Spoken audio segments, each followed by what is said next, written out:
We're going through Summer Games Fest. I'm so glad I found this after stream because the one that they actually streamed had like a mad echo in it. So let's just start and see what we have. I've been spoiled on one thing, and that's fine. It was my thing. To make it worth your while, we have a really fun show ahead. Over the next 2 hours, we're going to give you a whirlwind tour of dozens of games from studios big and small. From Lego bricks to puppets, zombies to Marvel heroes, this show has a little bit of everything, including, yes, some brand new game announcements. Everyone's like, Marvel heroes. Gotta have some of those. Now, Marvel before we dive steamrolling. into the excitement, let's take a moment to recognize just how dynamic our industry has become. Here's a look at the top 10 selling new games on Steam so far in 2025 by units, according to Game Discover Co. Lots of great games.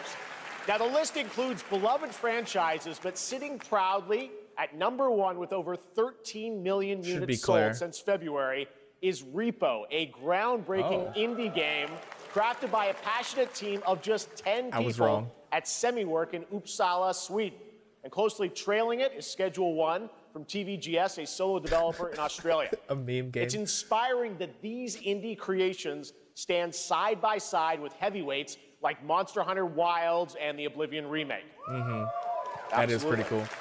Now let's also applaud Claire Obscure from Sandfall. Okay. Game of the year. I don't care what anyone says. Game of the year. They might get some nominations at the end of the year. We're not there yet. But it is a monumental achievement, earning the highest user Metacritic score ever recorded for a game, all from a team of under 30 developers who bravely stepped away from big publishers to forge their own path. One thing is clear. With digital distribution and engines like Unreal, today's most innovative projects increasingly emerge from outside the traditional publisher system. And that's something to celebrate. But yes, it is. With more than 18,000 games released on Steam just last year, more than double from 2020, the challenge now is discovery. And that's precisely why events like Summer Game Fest, our partner showcases happening all weekend long, and initiatives like the Steam Next Fest are so essential. These events help remarkable games, big and small. So he's not wrong. So there's a lot more games being made that are really good, and it's like, how do you get seen? And one thing that I do think is, I usually think that the amount of stuff that's happening over the next like week would be insane, but every showcase that is happening is real specific. So for people looking for a particular genre, it's perfect for these indie games, or, you know, AA games, whatever you want to call them, non-traditionally developed games. Not only show up in as many showcases as they can, but show up in the right showcases, because it's going to become more and more obvious that you don't need every community to like your game. You want the right community to like your game, and if you smash it in your small niche community, you could grow past it. So like if you make an indie fighting game, you want to show up in everything fighting game related. And if your fighting game is really good, maybe it can break out into the common, you know, area of fans. But you want to basically lock down at least your niche, so that way you can become profitable and grow over time without targeting the wrong people. So he's right. All find their audiences. And hopefully, if you're watching this show, you'll discover your next favorite game. So, in that spirit, let's kick things off with a game from an independent studio who is thinking very big. In 2017, 4 developers broke away from AAA publishers to chart their own course. Today, they're a thriving independent studio of 30 creators. Nice. And what you're about to see is a powerful testament to what passion, freedom, and a small, dedicated team can achieve. Let's take a look at our first new game announcement.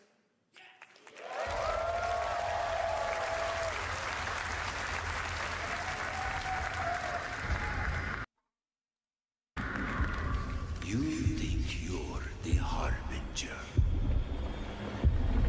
Oh yeah, I remember this. You might be.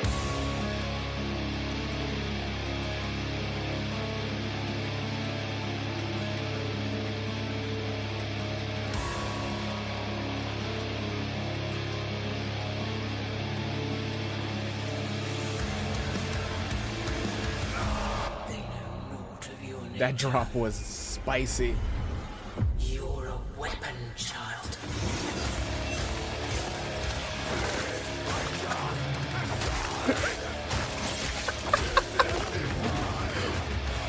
Oh my god.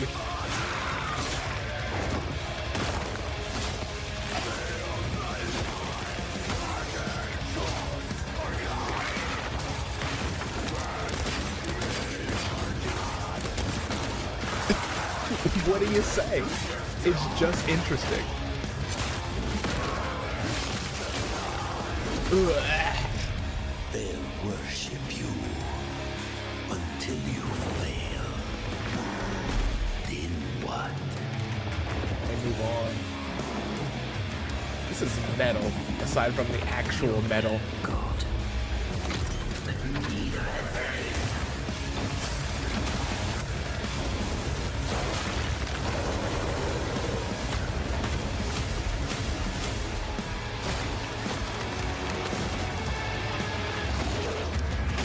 Oh my god.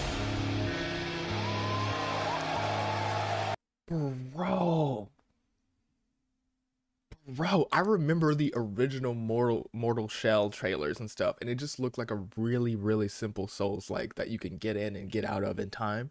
But they were like, screw that, we threw all of that out. It is the most metal thing in existence.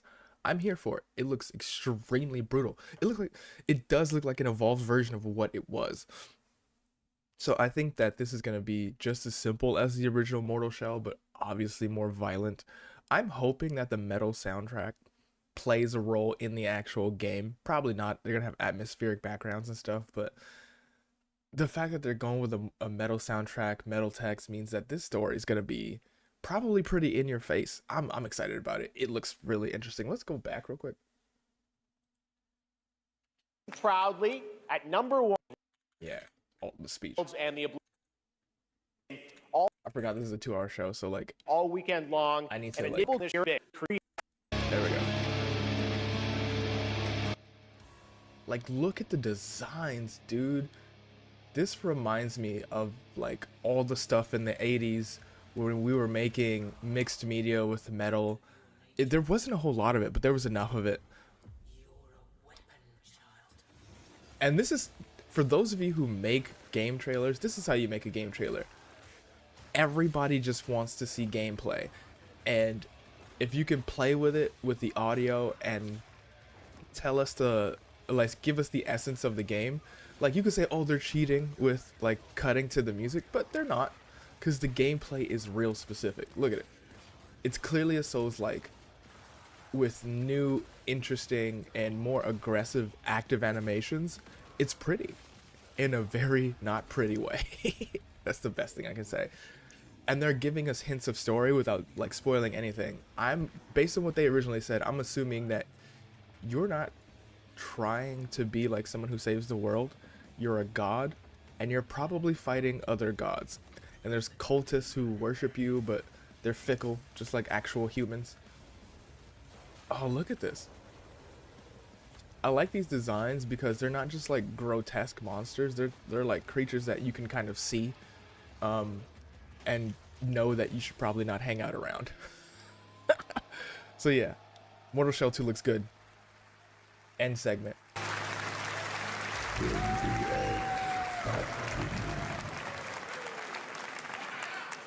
All right, didn't that look great? Well, we got lots more to come. But right now, the end, the Nexus War, Galactus fight, or even live at Risky Reels. Over the years, Fortnite has innovated with mass-scale live in-game events. I just re-downloaded and Fortnite. Tomorrow, Fortnite is set to do it again across console, PC, and phones. The Death Star's super laser is charged and ready to decimate the Battle Royale island.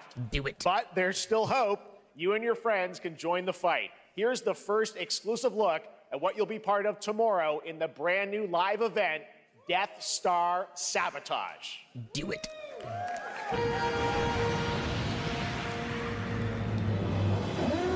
got a bad feeling about this.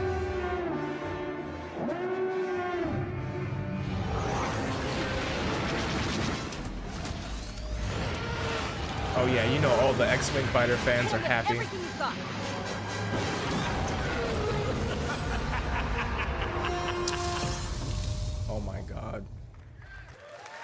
Smart. Show nothing. Think Show that's, nothing. Jonesy. All right. Right now, it is an honor to welcome to Summer Game Fest a legendary game creator who is set to release his latest project in just a few short weeks. With each of his games, he pushes the gaming medium in bold new directions, and we are honored to have him with us for the first time at Summer Game Fest in person. Please, everyone, join me in welcoming the great Mr. Hideo Kojima. Who else would it be? Like, there's other auteurs, but we all love Kojima. He is everything to lots of people. Aki, great to see you. Mr. Kojima, here we are. The world tour begins at Summer Game Fest. It's great to have you I have here. not beaten the first one. I need to beat the first one.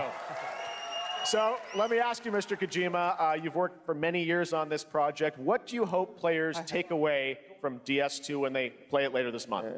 DS1 が出た後にコロナになったの Well, で、 we hit the pandemic after まあ we released 僕ら皆さ DS1. ん、コロナを体験したと思うの Everyone で、 experienced コ the ロナを体 pandemic. 験した中での So, 新しいつながりというか、 I wanted to それをも show う一度ゲー something ムをプレイし new ながら、 connection 考えていただきたいと after 思い we ます faced the pandemic. So I want everyone you to think about that when you play this game. Okay, well, talking about playing the game, it's coming out later this month, but right now I know you prepared a special exclusive clip for SGF. Let's take a look at this. Let's go. This is about to be goofy. This is about to be the goofiest clip ever. Oh, that sucks. They cut him off because he thought he could speak. He'll speak after this, I'm sure.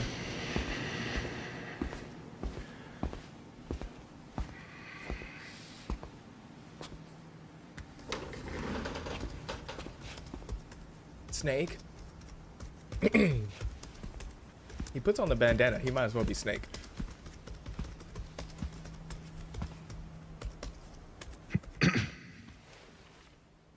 Welcome. Have a seat. Over here, please.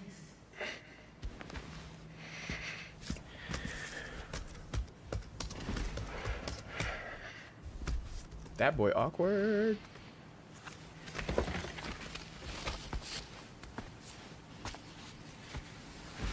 No smoking, please.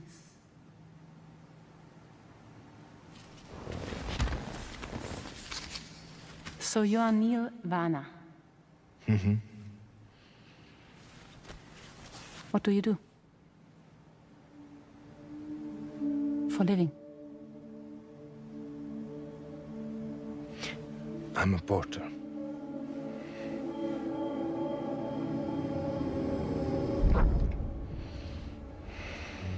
So thank you. We're good for the day. Okay. Thanks. So awkward. Neil.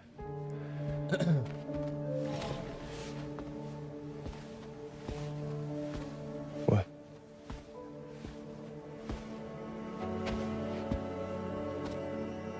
So you made it then? Sorry. You really don't remember me.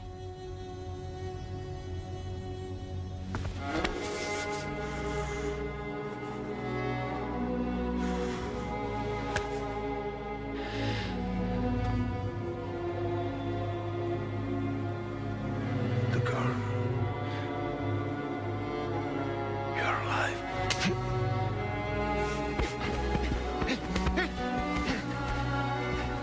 Stop. Stop. Stop. Stop. What a helpful therapist.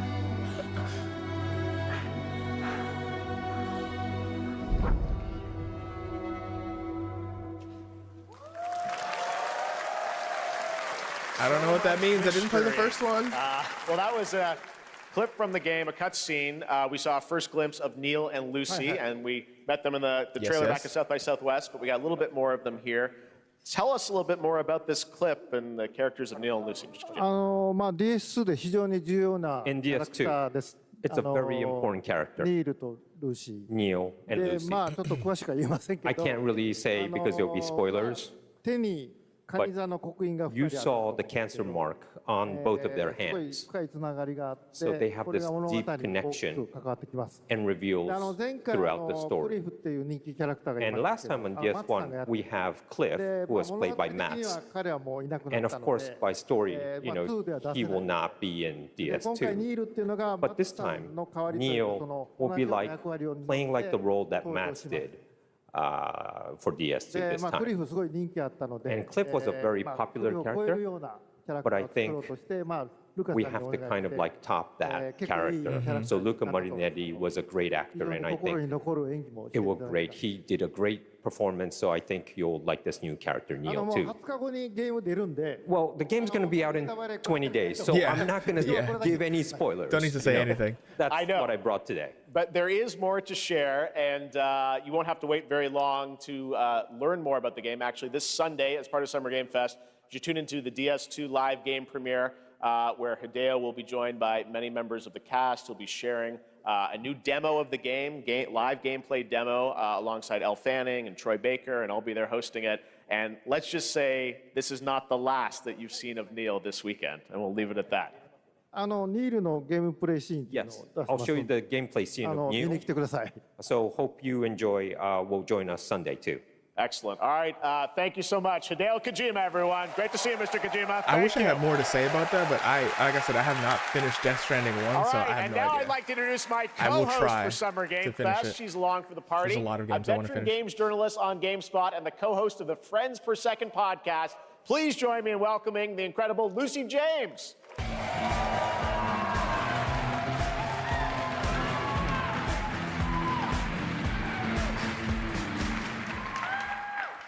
Thanks, Jeff, and hello, Summer Game Fest. I am so excited to be I've here heard this her year. voice before Thank you for somewhere. having me. Now, we are honored to reveal an exciting new project from Raw Power Games, a new team headquartered in Copenhagen, Denmark. Here, you can engage in intense combat, fight for land, glory, and legacy, and lead massive armies into epic scale battles, as narrated by actor Tom Hardy. I love Tom Hardy. What? Thou shalt not kill. So the priests tell us. Is So this the Lord chivalry? commands. But ambitious men do not listen. I sought no war. But war found me.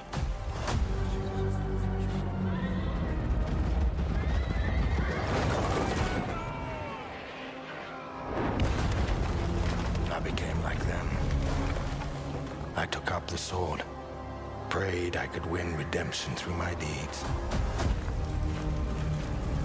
But some paths, once taken, have only one ending.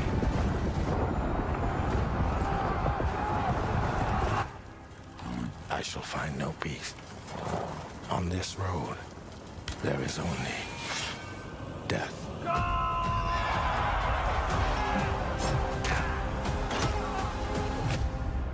I feel like it's chivalry. I could be very wrong. But that's just my story.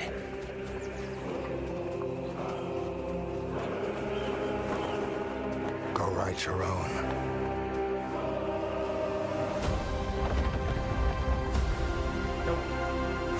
Chronicles Medieval.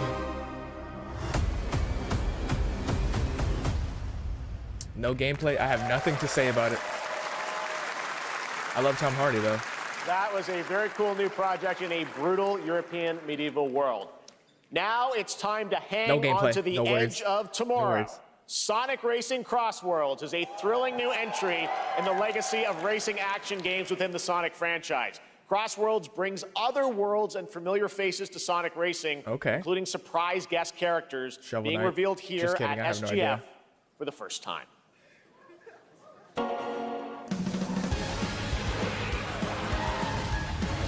Sonic fans are they just never stop eating. They're chilling.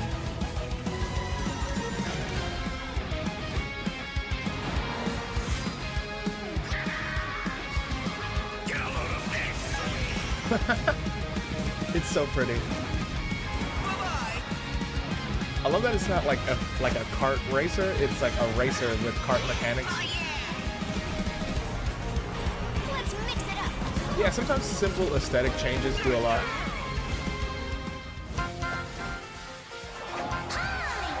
Nice. She's worked with Sega before with Phantasy Star Online. Of course. Yeah.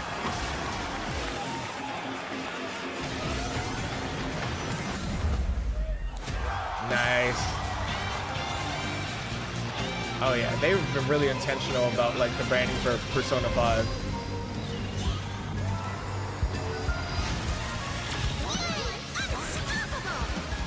This is pretty. Time for me to win this.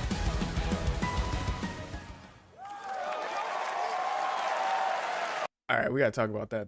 That's something I'm not skipping. It's gorgeous. I genuinely think that if they go 1 or 2 more games, in their franchise, Sonic will really be giving Mario Kart a run for its money, and be more accessible because they're not like trapped on a singular device. Crossworld. Hold up, let's look.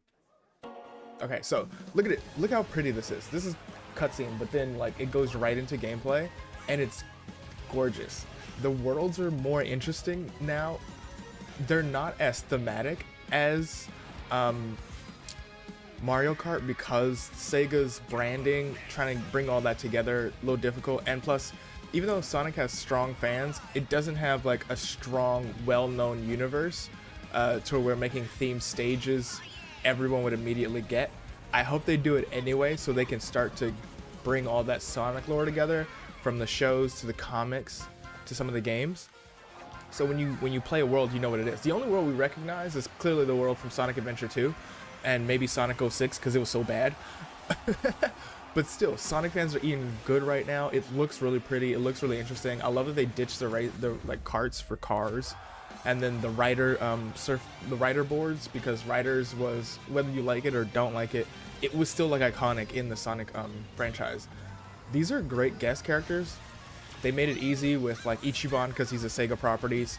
Miku's already worked with Sega with Phantasy Star Online, and you know, they've been really intentional with the use of their Persona characters. So P5 was also a really good choice just because everyone loves Persona, and it keeps the Persona brand alive until we get our first trailer for P6, whether that's at the end of the year for the Game Awards or not, we have no idea. But this looks really good. Honestly, I think if this game is like legitimately good, 80 to 88 on Metacritic, all they need to do is do it like 1 or 2 more times and it will be a true contender to Mario Kart. So, good luck, Sonic team. Coming in September, but that is not all. We'd like to introduce the man behind the creation of everyone's favorite blue hedgehog, Takashi Iizuka. Thank you, Jeff. I'm honored to be here to talk about our latest Sonic Racing game. I love that he was wearing Sonic a Shadow Racing shirt. Cross World is the next generation of the Sonic Racing series, developed by Sonic Team and the Sega Arcade Racing Team. You can feel brand new experience from the new feature, Travel Ring, which you can warp in the race. Also, unlike another kart racing game, this game will have online cross-platform matchmaking. So you can race against all of your friends across all of the platform. Yes, make fun of Lastly, Nintendo. I have one more thing I'd like to show everyone here today. Take a look inside of the Travel Ring.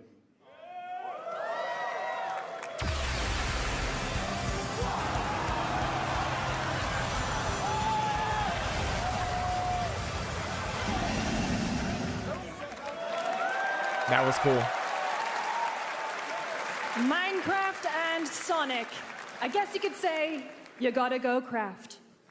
Well, I gotta laugh. That's all I want. That's all I want. Next, we're excited to reveal a brand new action RPG from Bandai Namco Studios. Embark on a journey across a dark fantasy world and uncover a vast story that eclipses time.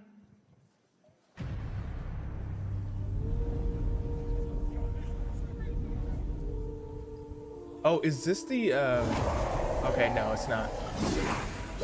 I thought this was the game from Arthurian lore, but it doesn't look like it. Oh, okay. Time. Oh, Code Vein. For some, it heals. That's art. For others, it wounds. Is that caramel? For our world, it promises only oblivion. Our hopes lost long ago.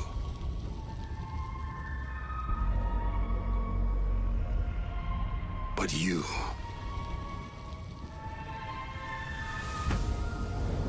have the power to change all of this. With your caramel.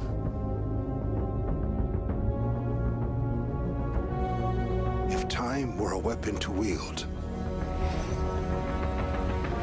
could you undo the sins of ruin? In this time, or maybe the next, you'll find how to save us all.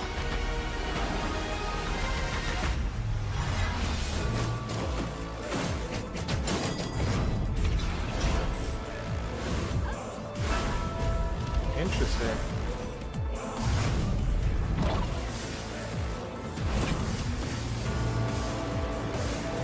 Oh, you got a vehicle this time?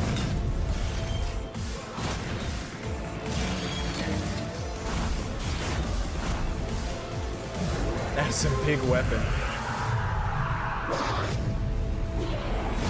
A time greatsword. That's really cool.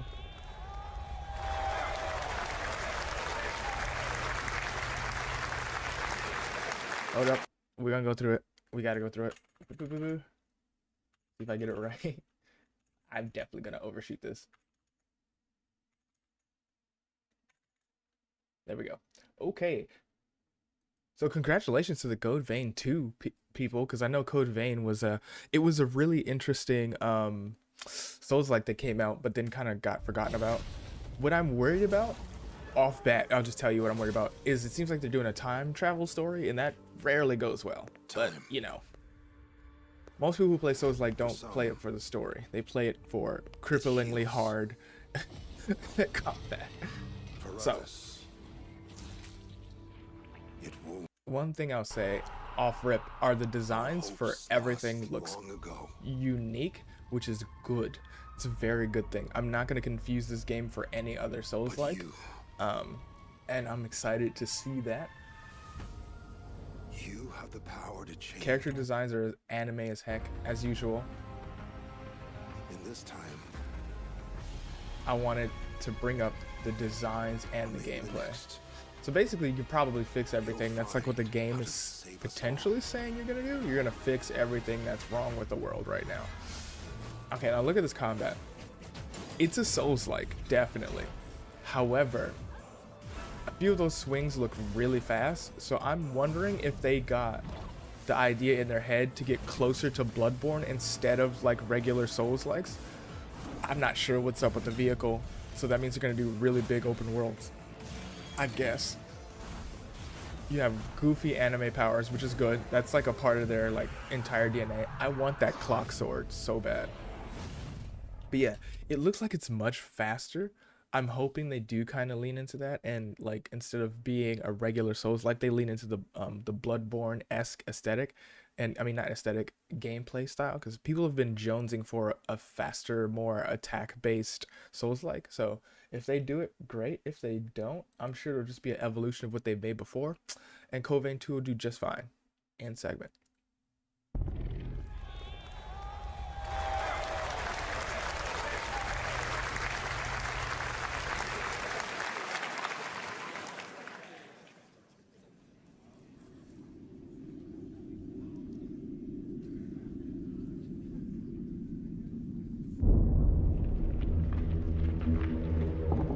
Section 9 is a Ghost in the Shell thing, and I love Ghost in the Shell, and I wish this was Ghost in the Shell.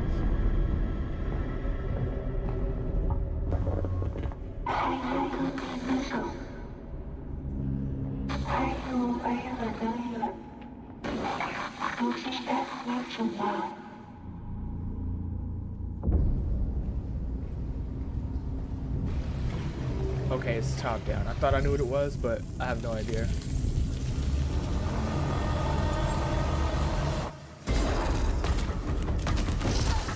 Yikes. A top-down Resident Evil-like game. You know what it reminds me of? Limbo.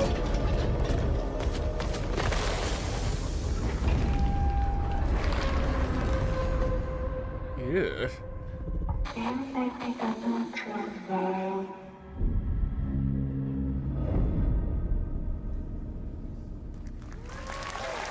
That is for you horror people.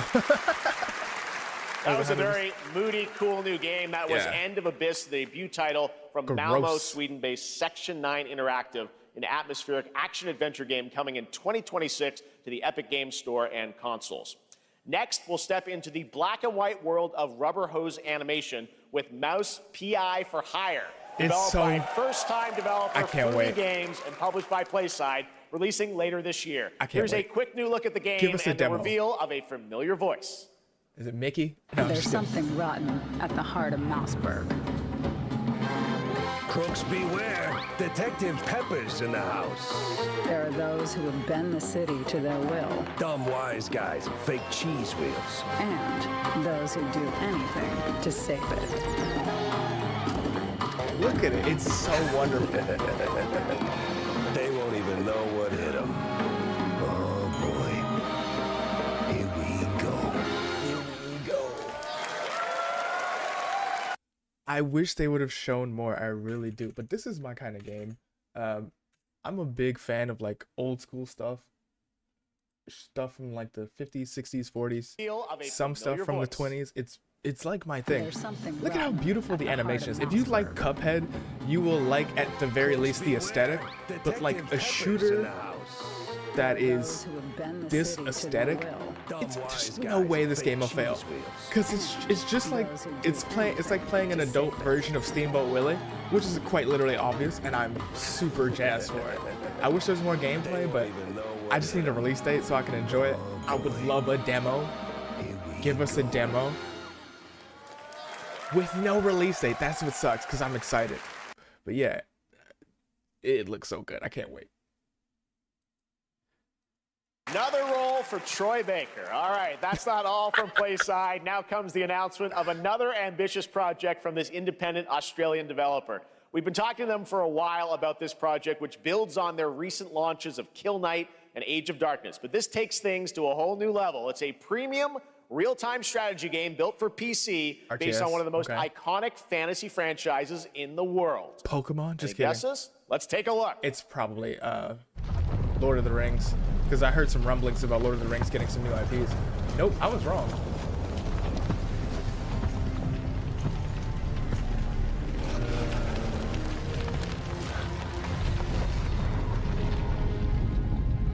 You may think you know how the game is played. But this that dude is not hilarious. The game you know.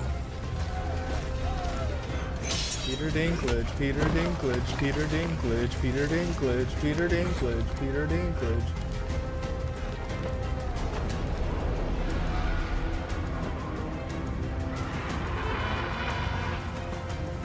Like, that guy is aura. Barely trying. Creates a new spear tip. Crazy. This is your legacy.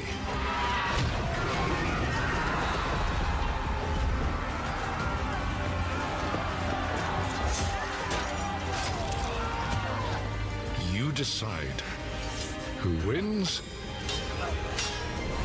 and who dies.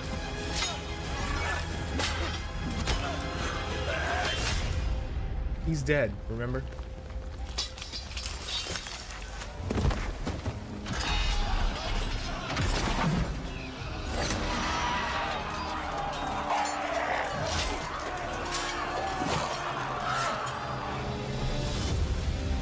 Nice.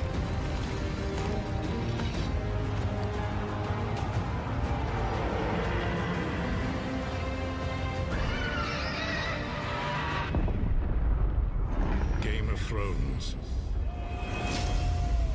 War for Westeros. There's no gameplay. I have no words. All right, now it is time for the global reveal of an FPS action-adventure RPG.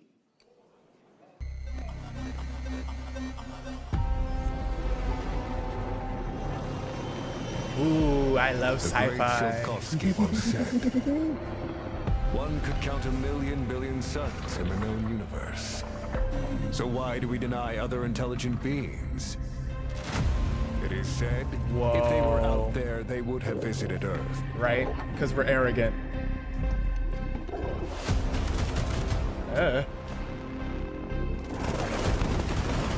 My answer is, maybe they will visit us. Oh my But God. time has not come yet for this. The dawn of a new era. Yes. The era of atomic heart. 2.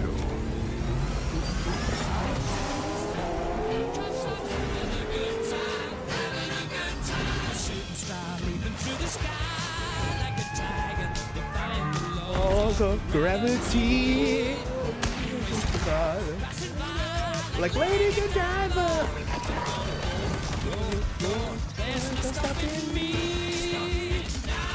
Oh my God. I'm having a ball. Have a good time. Just give me a call.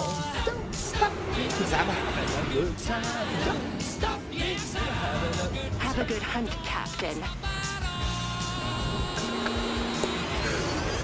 Because the internet loves those two. Don't stop me. Don't stop me. Don't stop me. Don't stop me. Don't stop me. Don't stop me. Don't stop me. Have a good time. Good time. Don't stop me.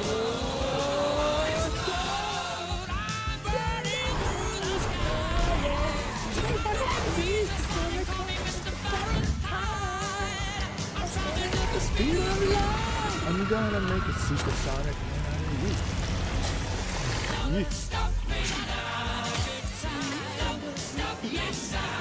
Good time.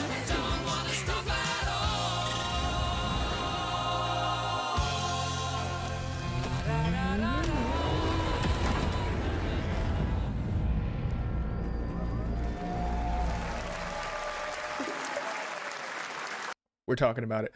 Okay, first off, the fact that Atomic Heart 2 exists is not a surprise. No matter what complaints that people have about Atomic Heart, like the most common one was like the main character wouldn't shut up and some of the lines were goofy. None of them were the game is bad. And it had this like interesting culture online. But time by other Hold on. Let me keep going. Boop. So like its reputation was that like it was the main character talked too much and it was a little goofy. And I think they're gonna master all of that in this next game. I think the main character is either gonna talk less or have a better personality, and it will stay as goofy. As we just saw, there's some really goofy stuff in here, and I'm so glad they leaned into it because it makes a unique sci-fi universe. Like, what if Russia got all of this advancement, and then there's like this interesting advancement in not only the technology but the Russian culture? And I am 100% here for it. We're gonna go through it. Look at how good the space station looks. No design. I've seen no designs that look like this. You may feel like it's like familiar, but it's not. Like lots of sci-fi locations don't have this much open window and natural light in it. Like this is unique to this particular developer.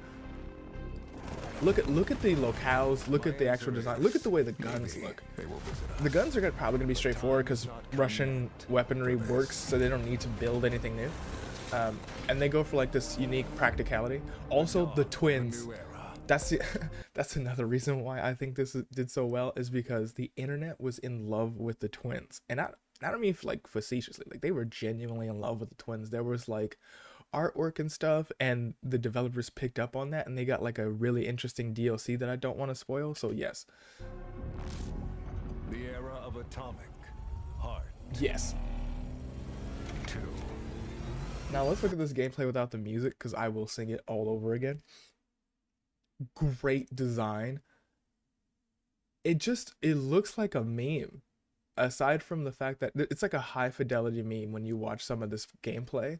Like, what are these robots? I am interested in how they're going to continue the story from the first game, because it had a really, really distinct ending that will 100% affect the space. Because to me, this is a BioShock-like. I'm wondering if they're going to lean closer into BioShock or lean away from BioShock while still keeping its roots. Once again, twins, of course. Everybody loves them. Glad they're back. I don't know what this is at all, but I'm glad it's here because it's a unique version of sci-fi. See the underbelly.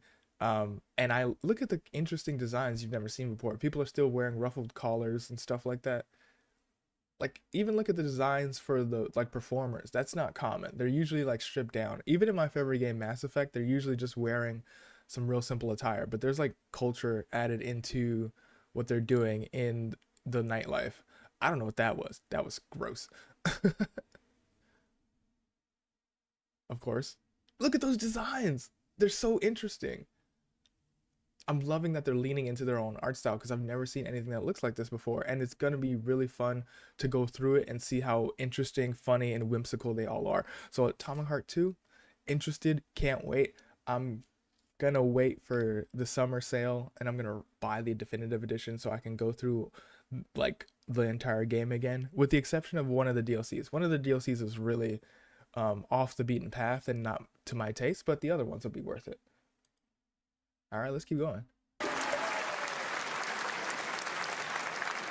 That's right. Atomic Heart 2 is in active development at Munfish on Unreal Engine 5, a spiritual successor to the first game with a retro-futuristic world on a global scale. Spiritual this successor. time, there's a greater emphasis on RPG elements and player freedom. Okay. But that, believe it or not, is not all from Munfish today.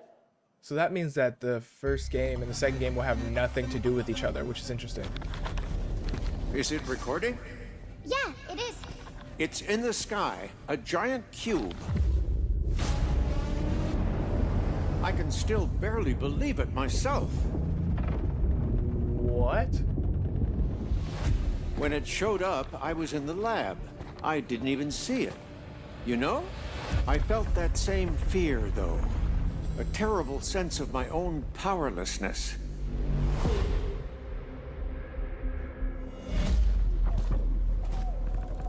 How did the whole of humanity miss it? And did we actually miss it? What if the cube didn't appear, but revealed itself? What if it was always there, and we've only just started Please don't tell me they made a battle royale.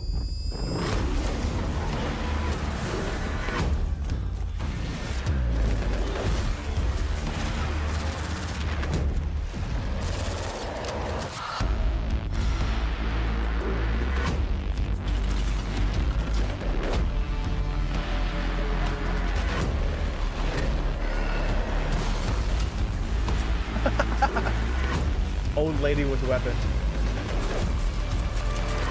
Okay.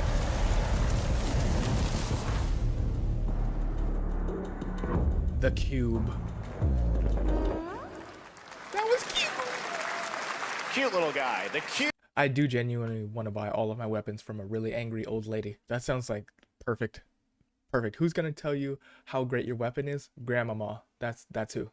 She'll tell you if your weapon's worth it.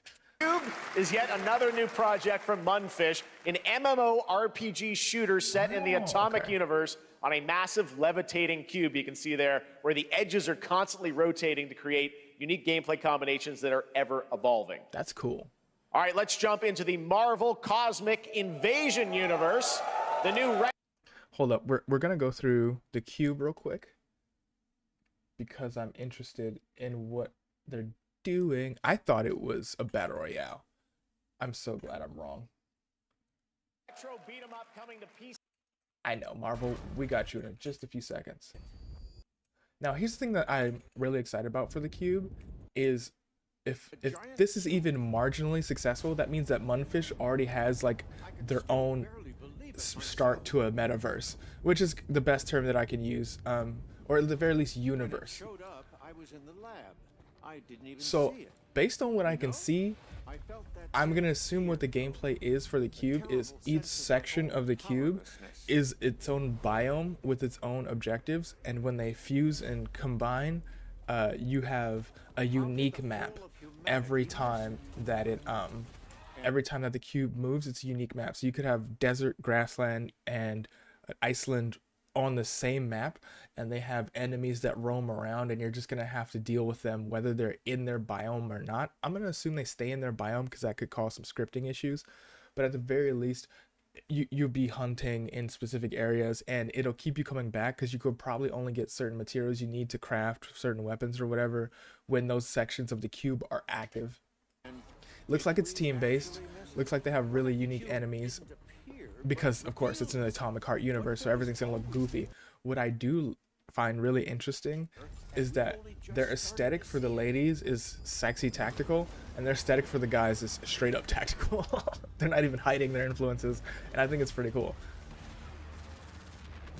Yeah, if you're gonna be something, just be it. It's fine. Look at that. That's so cool. And we can't even say anything bad because we all love, there's a good chunk of us that love Warframe, and it's basically the same. Oh, there's some cool stuff. Yes, the queen right there. That's who I buy my guns from. I can't wait. I don't know why. Something about her makes me feel like she's going to be fun to interact with, aside from the twins.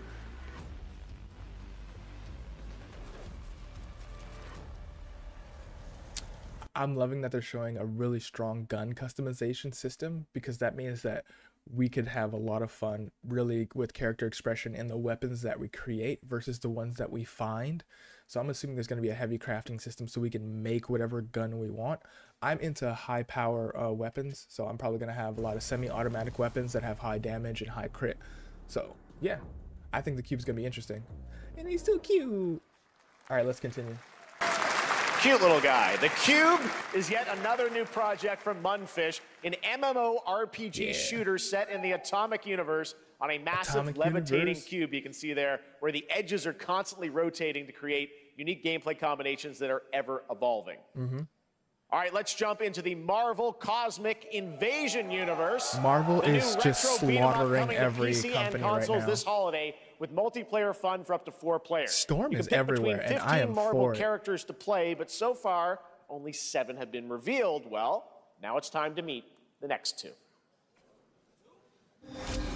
You get 2. Your boy Rocket. Is that She-Hulk? Let's go! Yeah. Nice. Oh yeah. They made her muscly too. They didn't hide it. Yeah. Oh, they have team-ups? Yo, this animation goes crazy. Oh! It's so cool. Yes. I love the fact that they did not shy away from making She-Hulk really She-Hulkish. Like, there's a lot of designs of her. There's like half of the designs of her are like femme strength, and then the other half of the designs lean into her like muscular physique. Both are perfect, but it's so fun to see both sides because she looks nice, but then she gets real Hulkish, and it's really cool. So I am really happy with this.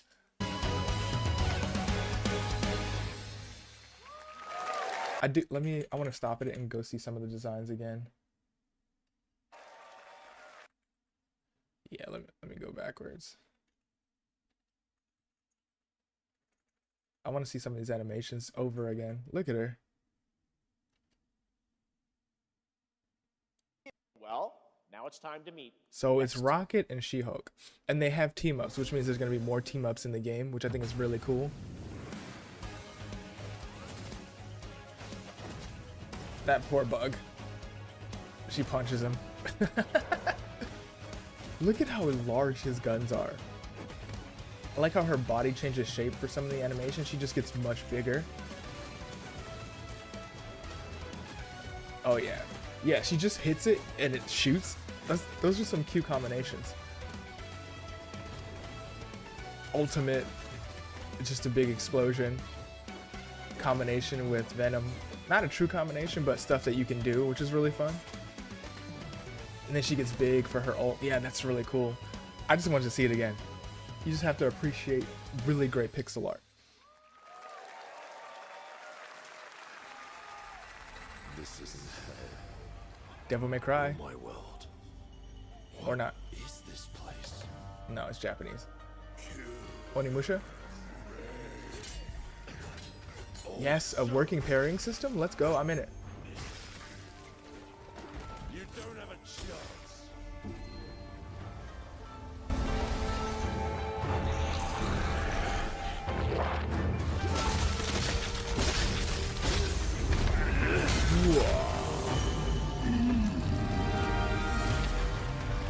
Not enough.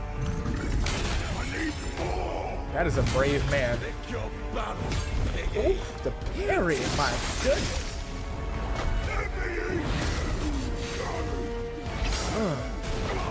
This is gorgeous. Capcom is doing the thing right now. Yeah, my boy Musashi. The same thing, Musashi. But there's only room for one at the top, and it won't be a coward who runs for the jewels. Words never did work between us, did they? Sasaki Ganyu. Yeah, I'm for it, baby.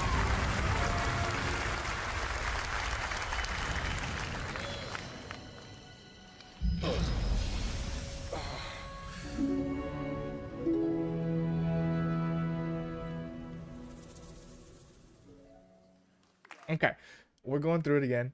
I love a good pairing mechanic. Something about pairing timing is just like, it's like just a burst of adrenaline for my brain to be able to parry correctly. And Capcom's like visual style for this Onimusha is very cinematic, which is wonderful. I will say real quick, Musashi Miyamoto does not run from duels ever. I'm also reading his book right now. He's not running from duels. If he did run from a duel or whatever this guy thinks he did, it was for a strategic purpose, probably to throw him off guard so we can beat him later. He's a ridiculous strategist, like based on the books that I've read and all of the accounts of him in his life. He doesn't really run. He just strategizes. So let's go through this. What is this place? So what's interesting is the combat looks slower, but I don't think it's a Souls-like. I think it's a complete action game that forces you to focus or you take major damage. I don't think there's gonna be a stamina gauge. I could be wrong, but I don't think so. Like, so you gotta focus to know when to parry. Blah, that looks cool. I don't care what anyone says. Look at the art style. It's so good because it's really like, it's like half detailed, half Pixar, if you know what I mean. It's simple but vibrant. Simple, high quality, and vibrant. That's the Capcom animation style, and I love it because I can see everything. I can enjoy the bits of detail, but it also looks colorful and interesting enough for me to just be able to chill while looking at it. I love the animations of his face because it's how he is.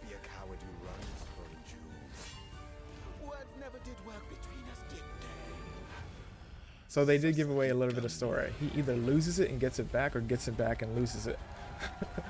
I don't know who the girl is, but I'm interested. So yeah, Onimusha Way of the Sword looks really good. I'm interested.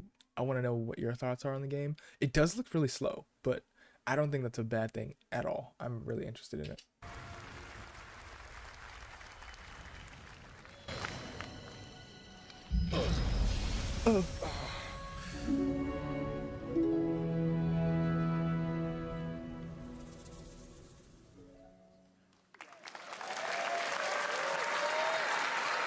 That was a new look at Onimusha Way of the Sword, which we announced back in December at the TGAs. It is coming in 2026 and will be playable this summer at Gamescom.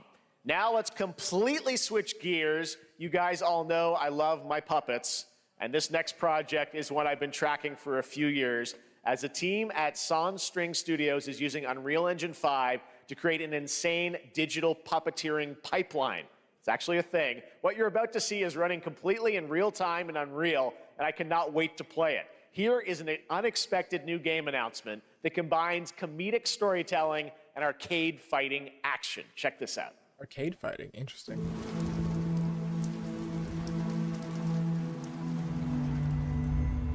Fuzzy, the tournament of a million punches, you'll get yourself killed! It looks really good and unique. All right, you little sack of fuzzy shit. Show me what you got. What? If you're gonna be champ, we gotta transform. Why are you even here? I love that the boxing story is a classic. Don't waste my time. Oh. Save us, Fuzzy, or we'll die!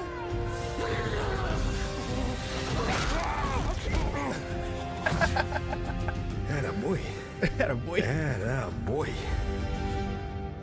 Eat bread, grab burnt toast, carb load. This meat ain't gonna beat itself. I've been taking dumps in there all day. Jab, jab, jab.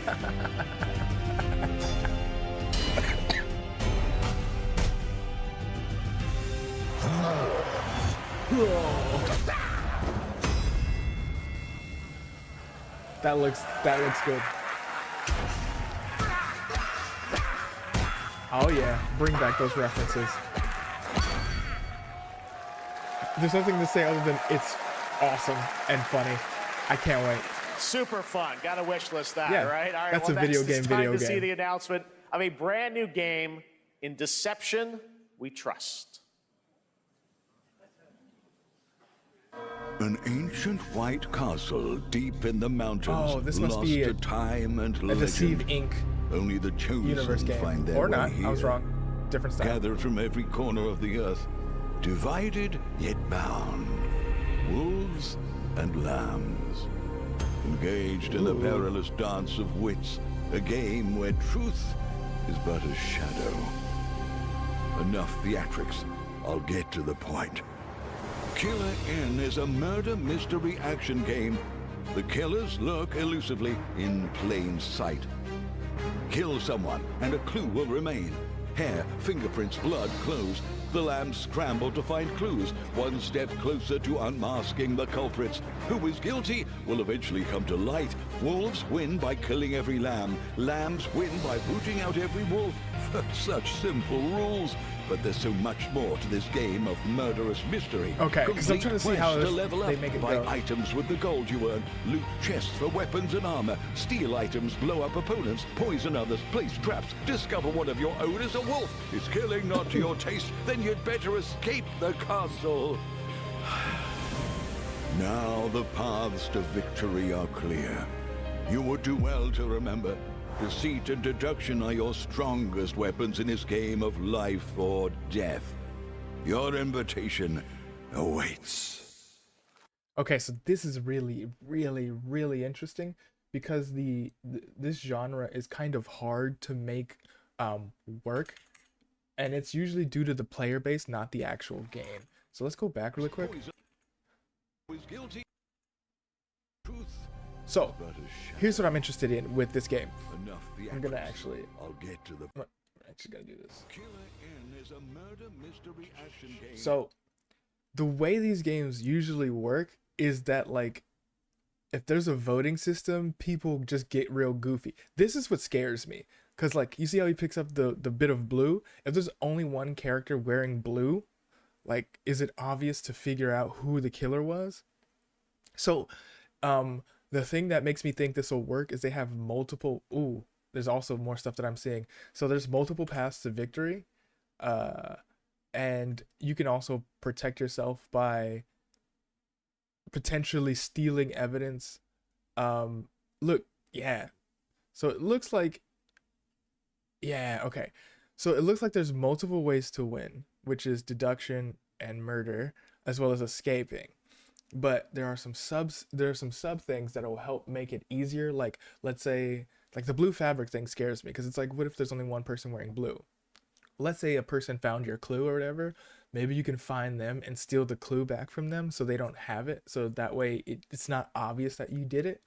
So really this game just needs to make sure that there's ways for there's like a sub system for everyone to try and find success. Like you could just kill everybody, or you could just vote because you're goofy. But if you really, really want to play, you start taking evidence. You start taking people out who have the evidence of you, or while everyone's distracted, blaming the wrong people, you find a way to escape. So the fact that there is multiple ways to win and subsystems to help or divert that's going to make this game super interesting. So I'm excited to see where this goes, because I want this genre to succeed, because it's a great party game to make friends with people you know and people you don't know. Deduction are your strongest weapons in this game of life or death. Your invitation awaits. That was Killer In, a 24-player multiplayer game from Square Enix where you compete in a game of life or death using social deduction skills to win. All right, it's hard to believe this next game was first announced at TGA in 2021. And though it's been a while, their recent tech tests prove that some things are definitely worth the wait. I'm of course talking about Arc Raiders. This is one of the most anticipated games of the year, and we're excited to share a new trailer which will tell you more about the mysteries surrounding the world of Speranza and the long-awaited launch date coming later this year. I have heard nothing about Arc Raiders since that original trailer, so I have no idea what he's talking about. From Embark Studios, here's the world premiere of the release date trailer for Arc Raiders. All right.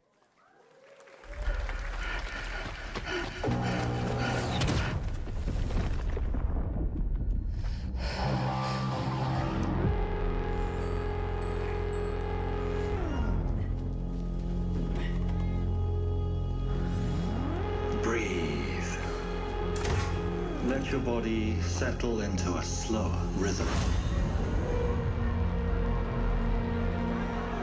Clear your mind of all distractions.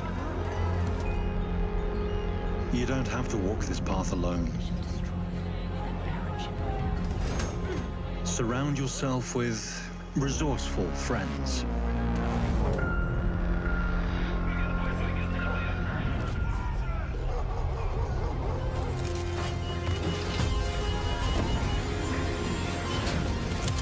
Here, you are in control.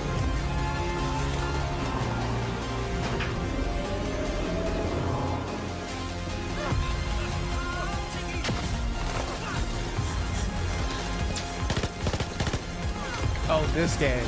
Yeah. It looked interesting, but not for me. I don't do extraction. I respect my time more.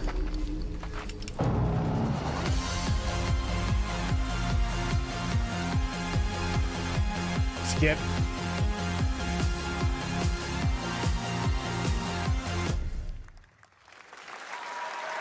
That's right, everyone. Arc Raiders is coming October 30th, 2025 for PC and console. Congrats to Embark Studios. Yeah, congrats. All right, Dune fans, now you can finally step onto the world of Arrakis yourself. Dune Awakening combines the... Desert maps have never, ever been interesting in video games. Whenever there's like a desert level, your mind unconsciously rolls its eyes. It's hard to make deserts interesting. I'm not gonna lie, the only desert map I've ever found interesting is in Final Fantasy 12, because when you go out into that desert area, it's not really a desert. It's like a sub-rocky area, and there's monsters everywhere. So it's really interesting. I wonder how long this game's gonna last. Probably a while, because Dune has like a decent fan base right now, and I hear the game's doing really good, but how long can you make a desert interesting? Survival and MMO genres with a thrilling cinematic story. It arrives on PC in just a few days on June 10th, but you can play it right now in Steam Advanced Access. Here is a brand new look. Is it called Advanced Access in like a different country?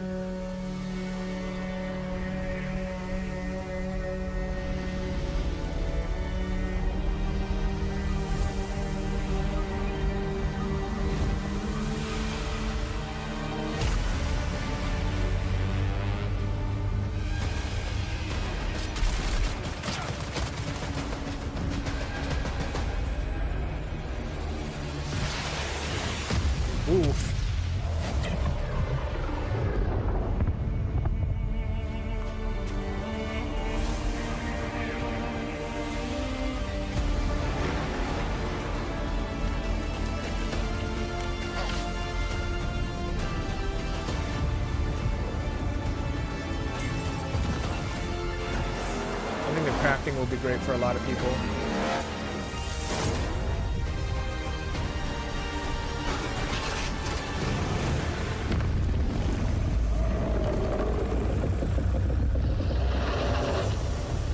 Yeah, flyers are the most important because you don't shake the land, which will bring sandworms.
Doesn't look half bad, at least on the action side.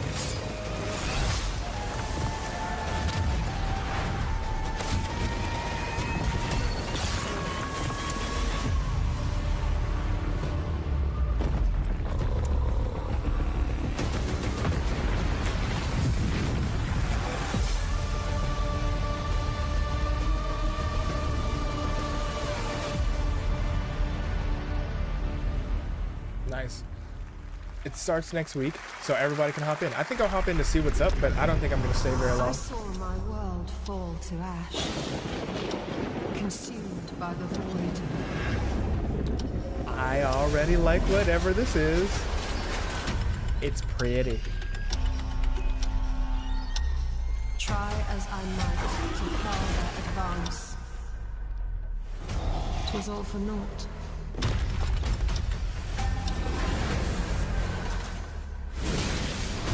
MMO. Yeah, it has an MMO feel.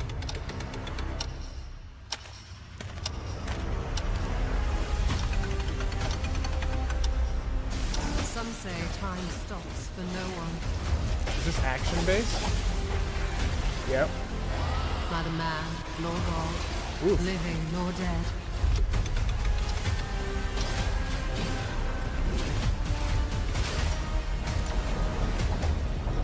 I think I know what this is. Yet what then of those who deigned to turn back the hands of fate? To save what remains of our broken worlds. You need only take my hand.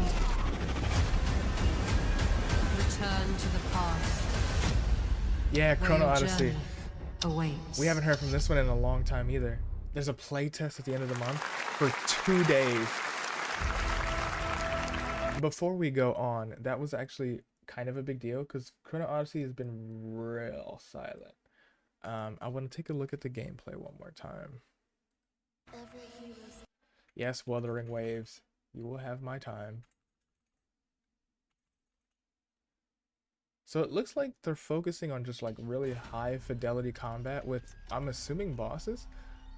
Is this a boss rush game? It didn't look like it when it originally released. Because I don't see us fighting hordes, it's just like large creatures. Yeah, see, it's like boss fight the game.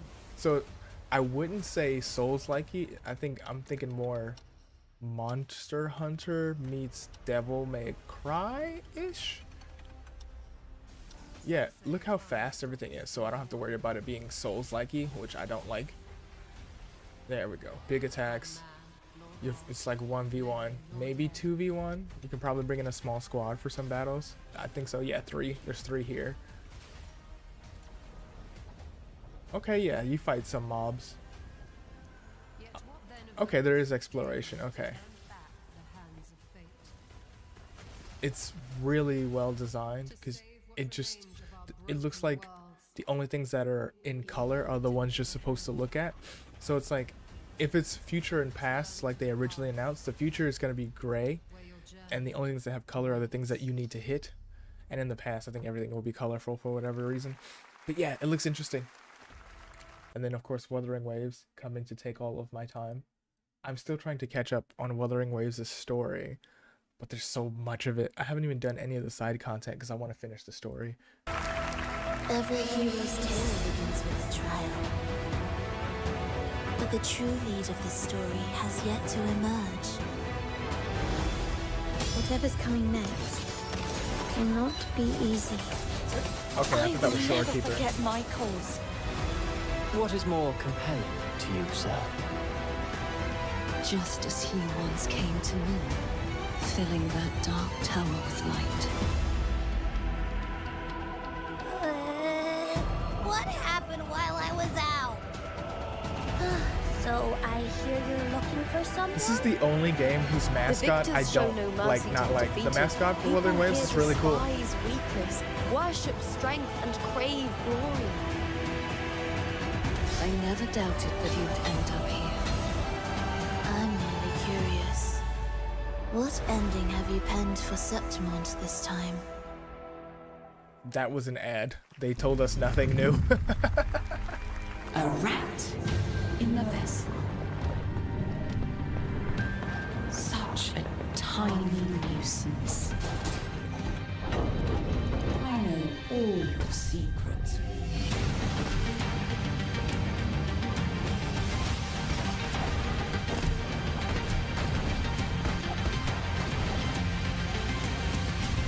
And don't come back. That's Mio, Memories in Orbit, a stunning new Metroidvania platformer that has a demo on Steam you can play right now as part of NextFest. What you're about to see next is a stop-motion co-op platformer where everything has been crafted by hand. It's called Out of Words, and I'm honored to show it to you today. We got an auteur game. Let's go.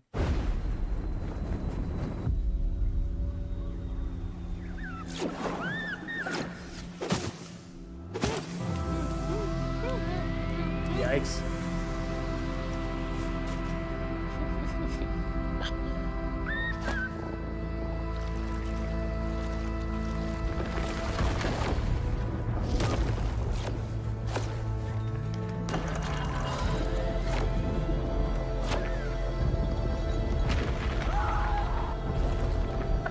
Don't you see? We can't. Come on, follow me!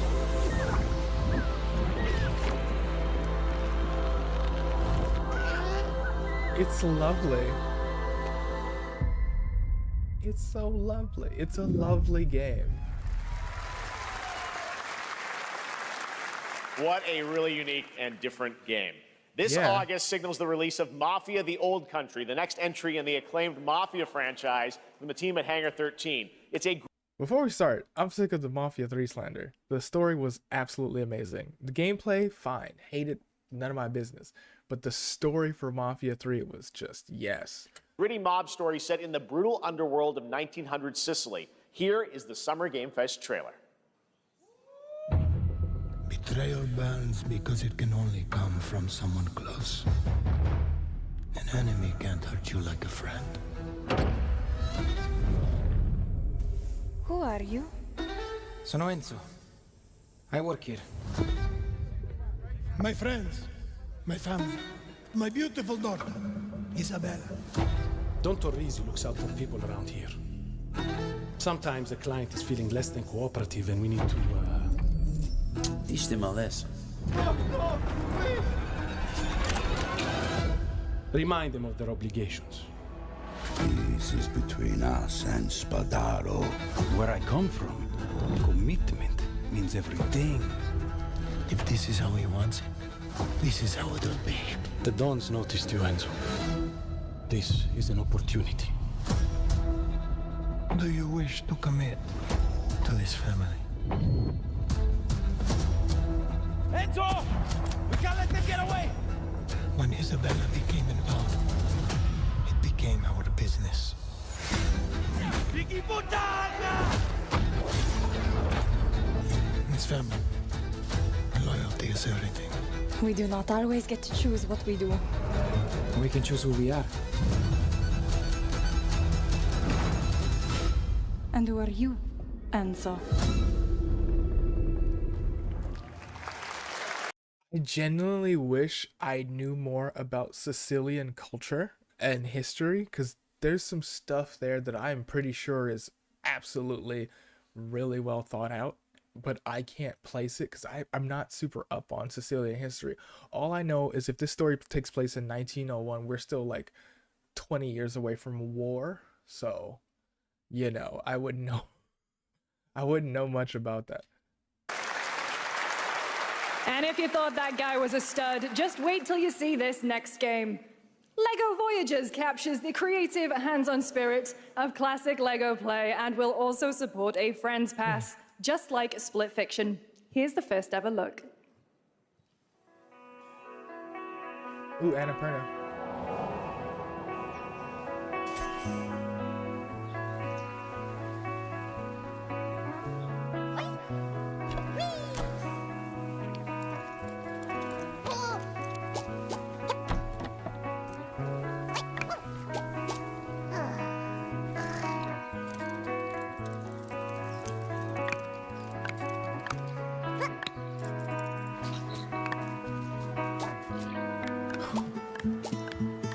If you only have to say one thing so far, it's absolutely adorable.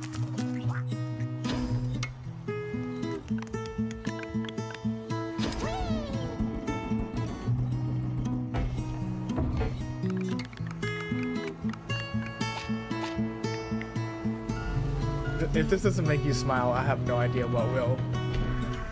Look at it. Perfect music too. Just two homies doing random stuff.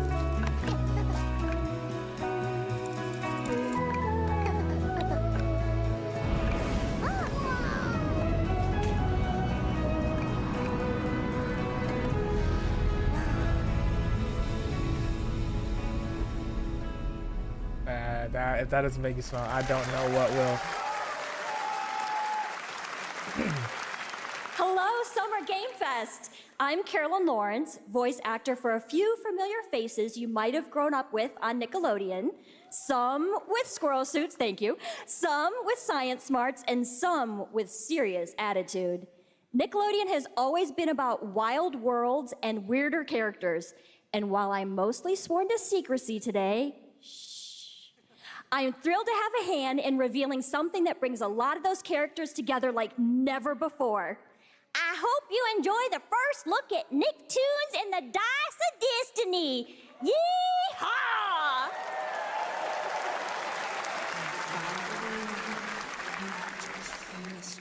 A great evil would emerge. However, a brave and wise and powerful and ridiculously handsome wizard would call upon Nigel his Thornberry? magic powers to summon the most ferocious, most awesome, most totally radical team of adventurers the land had ever seen.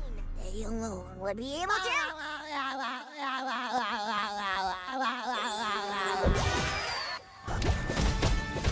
Imagination! Go big, go burn!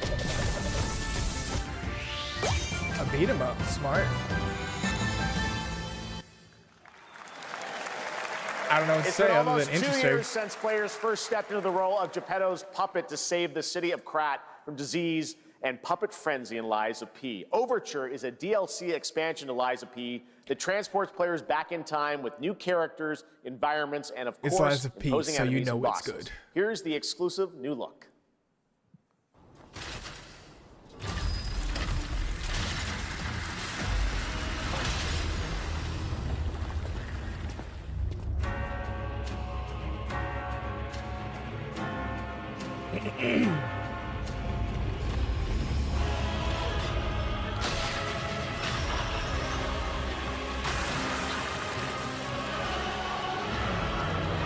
Holy. Yikes.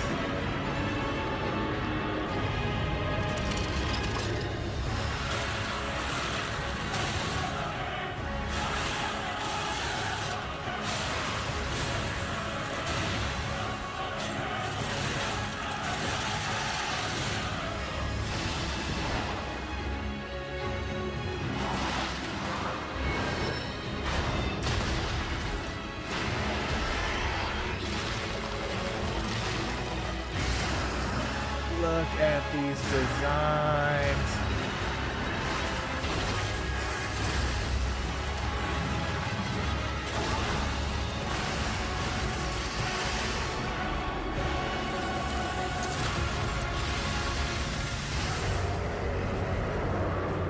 Nice.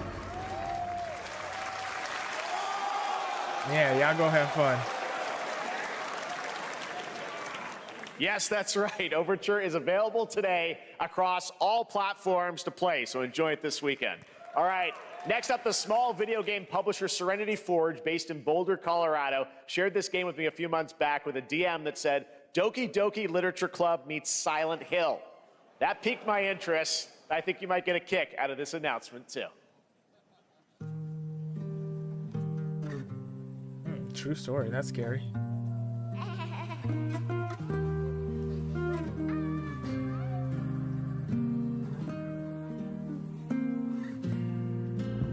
I sit at the front of the dinner table where he used to be. Five plates full. I don't like this audio. Plates of food. Ah. Plates of tomatoes. Plates of egg. Plates of noodles. Plates of her legs. Beautiful. Broken. Plates of flowers. Plates and plates. The garden is lush in the rain, and everything's focused. Dinner's ready.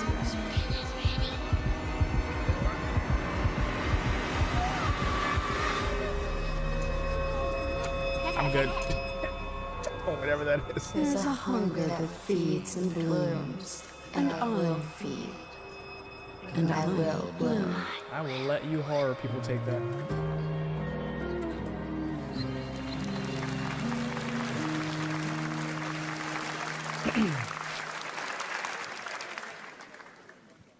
I wouldn't recommend eating those tomatoes. All right, NCSoft is expanding its Blade and Soul universe. Let's take a look at the rich lore and dynamic action in Blade and Soul Neo, just out on Steam, and Blade and Soul Heroes coming soon.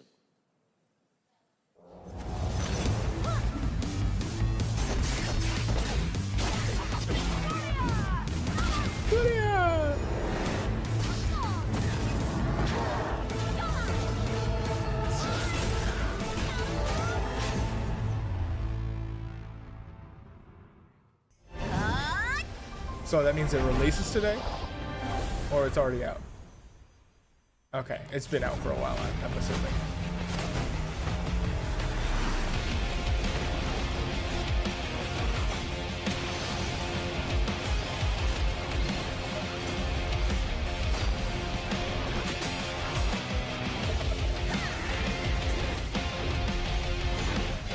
RPG.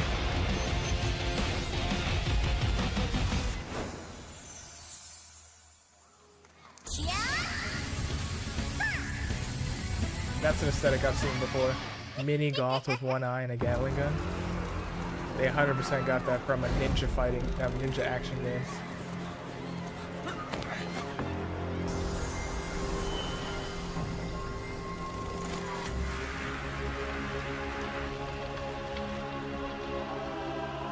Oh, One Punch Man.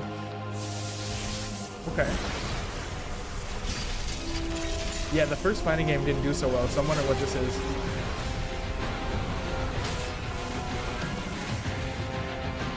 Oh, it's a collaboration. Okay.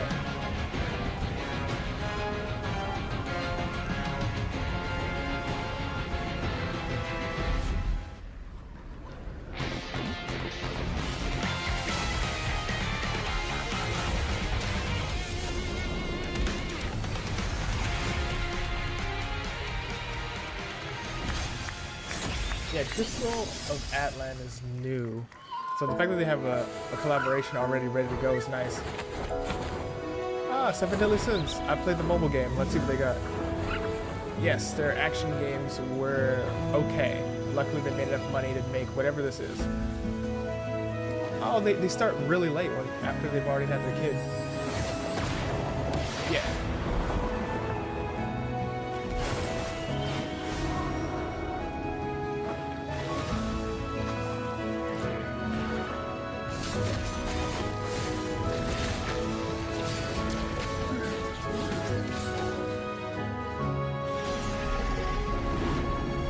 demons are back, of course.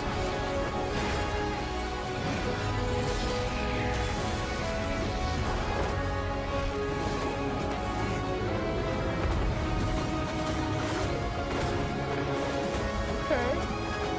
This game looks large.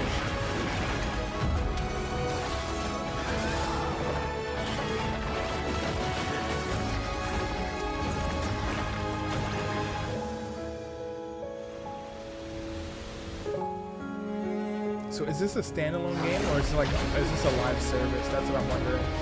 Because it looks really big, and it looks like they're going through a lot of time.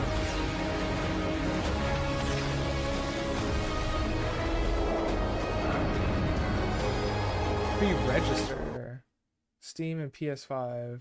So I'm assuming it's a live service game, because there's too much time that they have in this game. They have like the original storyline plus after, they have Deanne and her husband and Mia Lotus and his wife have kids. So yeah, I think it's gonna be a live service game. Yeah, Cirilla. 5.6 is available today.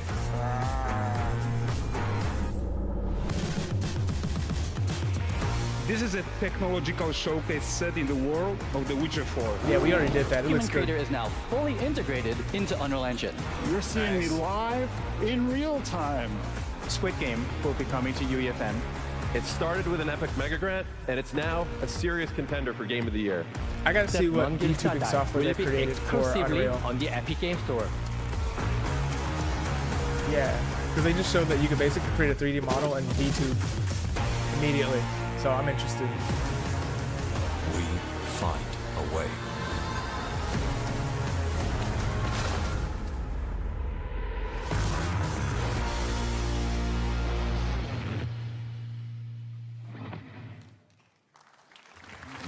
We altered the course of nature, unleashed genetic power across continents.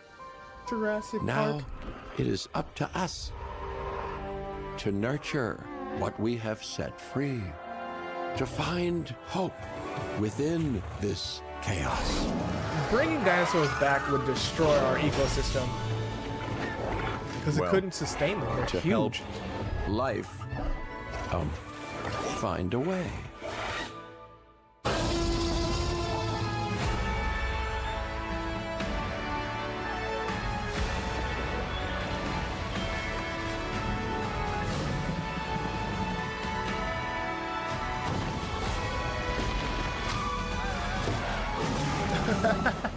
That's pretty funny. Good. I'm glad that series is still going because I think it's interesting. People should be able to play around. Hi, I'm Celia from Yacht Club Games. 10 years ago, we broke new ground with our first game, Shovel Knight. Today, I'm thrilled to share a world premiere look at our next IP, Mina the Hollower. Mina continues our traditions of refining retro gameplay for a new generation. It's a bone-chilling adventure that it blends intense combat, free roaming exploration, and precise platforming. As Mina, a whip-wielding hollower, you'll burrow through danger and unravel the mysteries of a cursed island. A decade ago, we unearthed a groundbreaking legend. This year, we're bringing our next bona fide classic.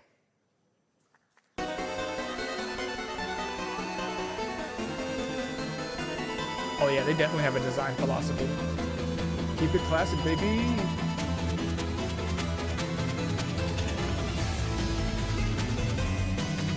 Yeah, if you love classic games, Yacht Club is your jam.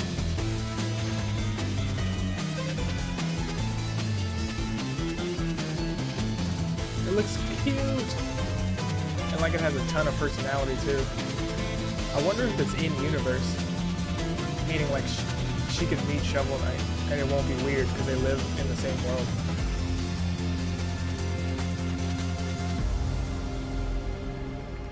Looks cute. Reminds me of like Legend of Zelda.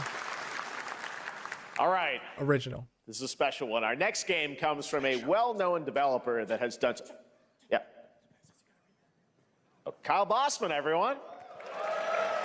Final Bossman. All right, well, let me see what this says.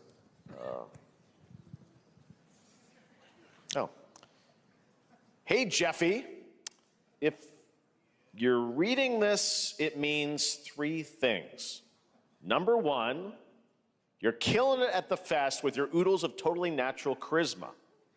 Debatable. B, I'm at your house playing long darts with the fam. And 3, Lawn darts. You're gonna do me a solid and skip that Silk Song trailer so you can pimp my revolutionary VR gaming venture that will shock the industry probably. A wet one on the lips, comma, waved. All right, let's take a look. You can hear that one guy in the audience. Oh, no. Ooh, Red Band Are trailer. we getting a second Hell yeah. Deadpool game? Handcrafted with cuddles by the Merc with a MetaQuest. Kick back and bask in the glory of gaming's first quintuple A tropical farming sim experience. Oh, hi, new friend. Escape the turd burger of late-stage capitalism and enter a world of VR magic and wonder. You'll care for exotic pets, the elderly, and this fucking thing with hip-hop Satan. Oh, hi, don't worry, he's a fascist. He deserves this big time. This guy's a total dick. What the hell? Who designed this shit? I wiped my ass on this first. You're welcome. The voice actor sounds different. Who got the lobotomy with fries? All your dreams of being inside me come true in VR. Omega Red, nice. Spider-Man gets Insomniac, and I get this shit? I'm craving Korean barbecue now. Is that weird? Whoa! I'm not buying a MetaQuest, but I'm glad there's a new Deadpool game. With Neil Patrick Harris as Deadpool. All right. What? Last year at Gamescom, we announced Dying Light the Beast, the culmination of a decade of Techland's experience building survival horror games. Kyle Crane is back as the player character in this title that blends open world and action survival horror. Let's take a look at the latest trailer with some big news, the release date.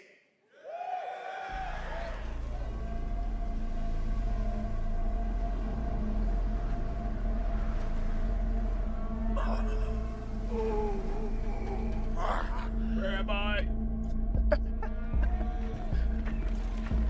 What can you tell me about the Baron?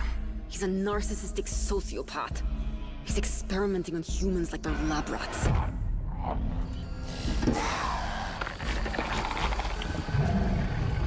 God only knows what the Baron's planning to do with those monsters.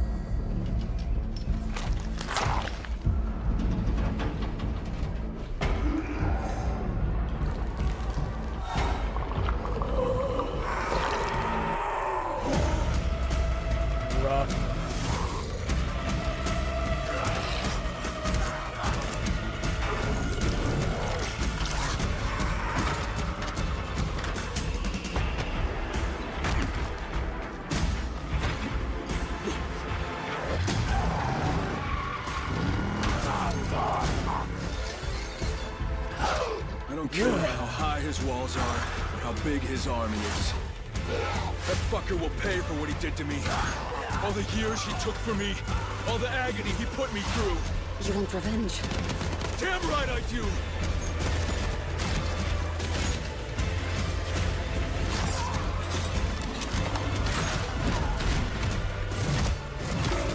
Homeboy stopped the Cinder Block Club. Let's go. Real soon. You guys don't have to wait that long. I love that this started as like a DLC, but then they were like, this is too good to just be DLC, and they went whole hog with it. That's really cool. It's an old chemical factory south of the city. The Baron's men operate out of there. Then I'll go there and fucking kill him.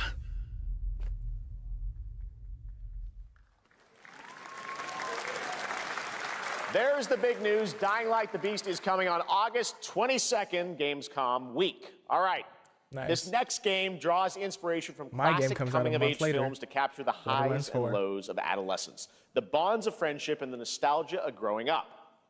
Mixtape comes from Beethoven and Dinosaur, and Annapurna Interactive, and this is your exclusive new look at this game that plays like a love letter to teenage memories. What are we doing? Hanging out, getting buzzed. I've got to get out of this place.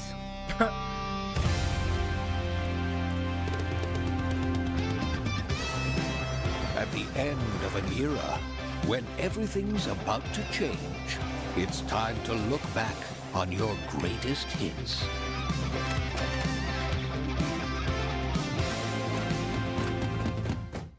Mom, who is it? One moment. It's the pigs, darling. Shit! This year, experience a retrospective like no other. Beethoven and Dinosaur invites you to relive the teenage riot, to spend one last night together before school's out forever. And with a soundtrack this good, it's gonna be one hell of a night. And The Cure. I love The Cure. Who doesn't love The Cure?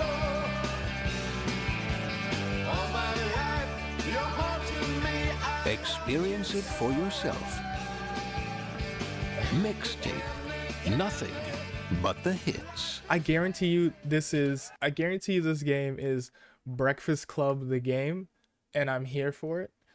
Just because it feels good. Like, we love nostalgia stuff. That's why, like, that one show, Stranger Things, did so well. It's the 80s. This is clearly the 90s with, like, wait, it could be, no, the cars say it's the 90s with, like, a 60s, 50s, 60s, 70s soundtrack. I'm interested. I did watch The Breakfast Club. It took me forever to watch The Breakfast Club, and I loved it. So this is what I think is going to happen to Mixtape. I think it's going to launch and have small success, but won't get like real recognition until a bunch of YouTube channels start talking about how good it is, because most YouTube channels that are trusted have like people that are in their 30s and getting ready to hit their 40s talking about games. So it's going to be really interesting.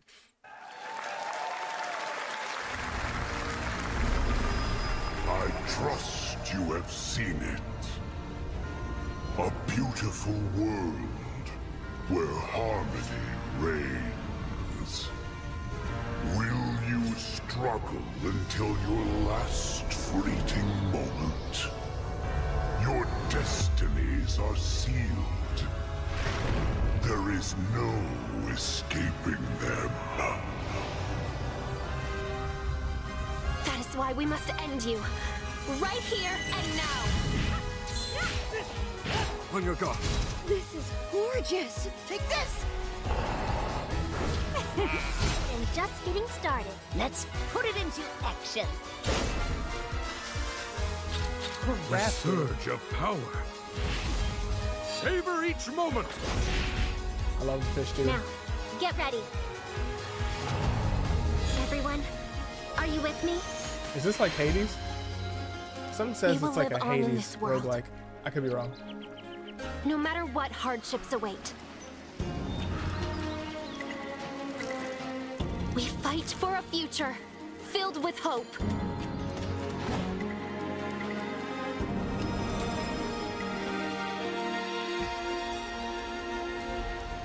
They're adorable.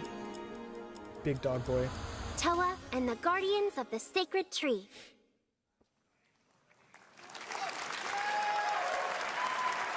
A beautiful game. That was the global announcement of Toa, a new roguelike from Bandai Namco and developer Brownies, a game drawing from classic Japanese art with a whimsical spin on Eastern mysticism. Next, we want to introduce you to a game made by a... I know my game history. I knew it was a roguelike. The thing that gave it away, other than the fact that it was top down, is they showed the end boss immediately, which means it's going to kill you a lot. So yeah, they gave away what they were before it was announced by Mr. Keeley here. I will probably skip it because the only thing I will allow myself to buy in September is Borderlands 4. First time, but I can buy it later. Solo developer in Bandung, Indonesia. With the help of 9 of his friends, he's built an intense action beat-em-up with brutal hand-to-hand combat set in his hometown. This is Acts of Blood. Yes, there's a demo out. They left me with nothing. No justice, no peace, just names on the wall. The hunt isn't over. Not until I kill them all. Oof. Oof. Oh, they got their own hallway fight. Nice.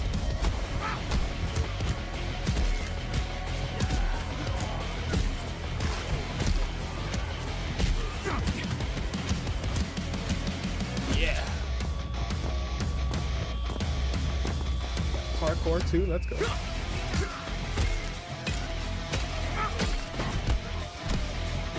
Ooh.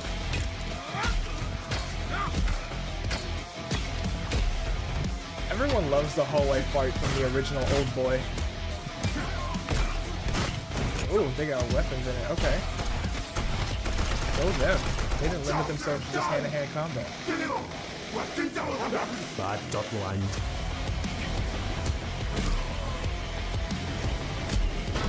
Their Doom-esque soundtrack. Tony Jaa references.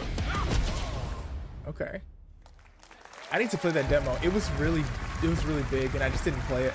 I will give it a shot again. But there is a demo. Amazing what these solo devs can do today. Exactly. Now it is time for the reveal of the next game from Montreal-based Tribute Games, the makers of TMNT Shredder's Revenge and Marvel Cosmic Invasion, which you saw a little bit earlier. If you're like me, you've been waiting for more than a decade for this reveal. They've been making all kinds of games. Oh, wait, yes, yes, yes, yes, yes. I know exactly what this is.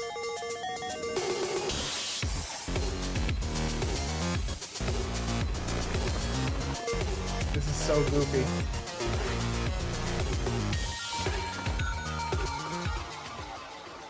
Ramona!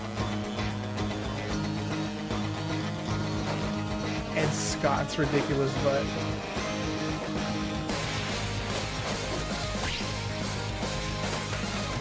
Oh my god. Okay, so you're gonna see some really cool stuff in here. Ramona gets her powers from the anime. I love it. I love it. Look at it. It's so good. It's so good. The music is also good. And of course, Anamanaguchi is best. Oh, I can't wait for them to announce the new characters. I know I'm praying Wallace is one of them. Gideon might even be playable based on the anime. It looks so cute. Oh, it's so worth it.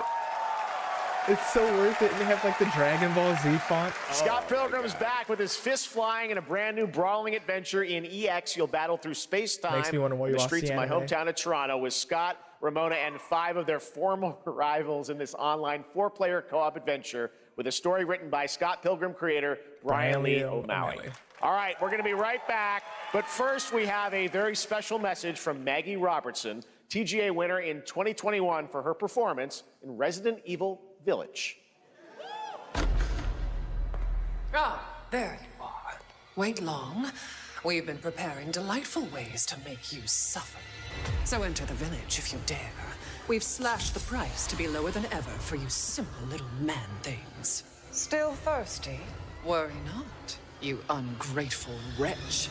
There's plenty more fun to go around. Now cease this foolishness and make your decision wisely. I am genuinely surprised this game is still around, but the longer it's around, the longer it has time to like become a really good shooter. So I hope they pay attention to feedback and make some good stuff. No idea how long it's gonna take to happen though.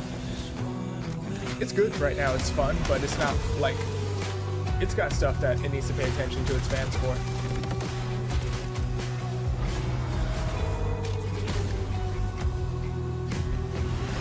They're really good at cinematic trailers. They have no problems here.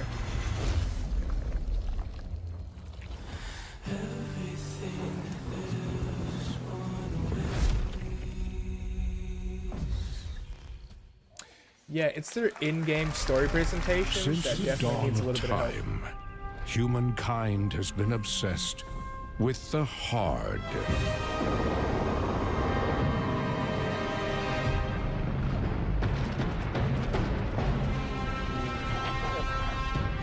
Now, a glorious morning has dawned on something What that's chaos. simply harder. Scum. Big hit alike. Witness this apogee. No fantasy. Big hit alike. Mix up pure alchemy. Lethality. Big hit alike. Big hit alike. Big hit alike. Your hard just got harder. I heard about this a while ago, but I don't remember much about it. Before we watch this, I genuinely hope whatever this trailer is good, because Mind's Eye's marketing materials have told us nothing. I don't know if the game's good. I don't know if the game's bad, because the trailers and stuff that have been shown are unique. I'm going to say the game is a solid 6 out of 10 or whatever based on what I've seen, but I have no idea. Also, next time, if your game has an editor, say that first. What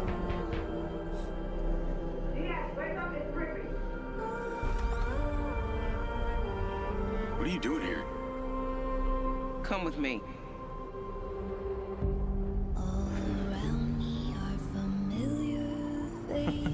What? Alright. At first, I thought it was just broken synapses in my head. Keep your lens speed on.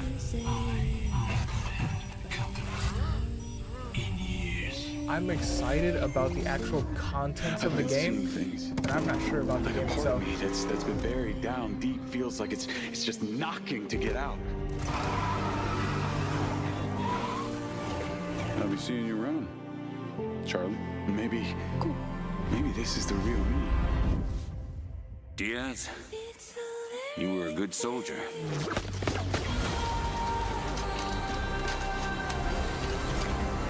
I don't want any part of your future.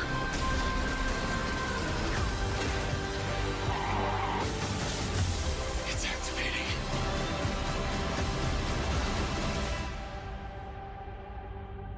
And I find it kind of funny. I finally.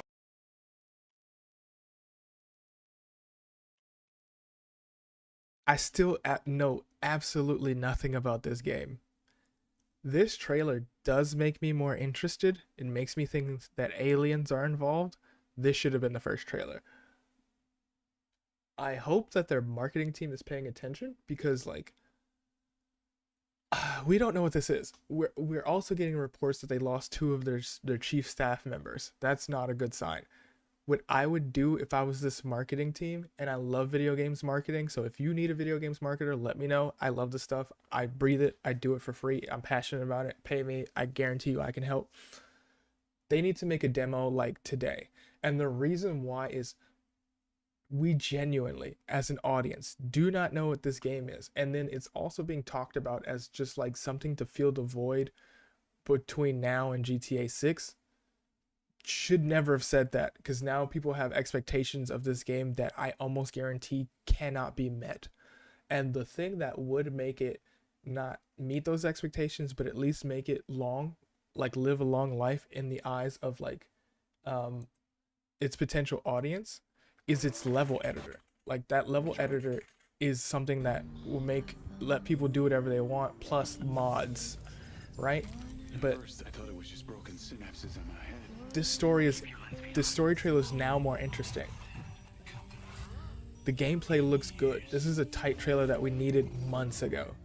Since it's gonna come out next week, you need a demo. You just straight up do. If you wait, what's gonna happen is you're gonna let the reviewers control the narrative, and nobody's gonna have any proof for or against it because they have no demo to play. So I would give a demo that has like 2 missions, and if it's not too ridiculous, at least a limited version of the level editor so you can play your own missions, and then people can buy the game. That's what I would do. Or at the very least, just give some really good missions so people want to finish the story. Maybe not the level editor. Because look, that got me curious, but I still don't know about the gameplay. And the previous videos make me confused. Also, this is not a good thing. This right here is not a good thing. When the deluxe edition is like stuff that you could have gotten in the game or that we don't care about. That's not good. That's not good. You might as well have just not had have a deluxe edition. Just get rid of that. I know people are trying to make more money. No, turn that off completely. But yeah, I hope they do a demo because they need it. I'm interested in the game, especially after this story, but I'm not gonna day one buy it because I don't know how good it is. So even if it comes out that the game is like with raving reviews, which I highly doubt. I think this is a 6 out of 10 game, potentially 7, but more than likely 6. At the very least, I know to find a market if there was a demo. In this day and age, trying to like take risks on games that cost $60 is a hard no for a lot of people, especially right now with like constant layoffs. So good luck to this game. I'm interested in it. I hope there's a demo. That's all I'll say about it.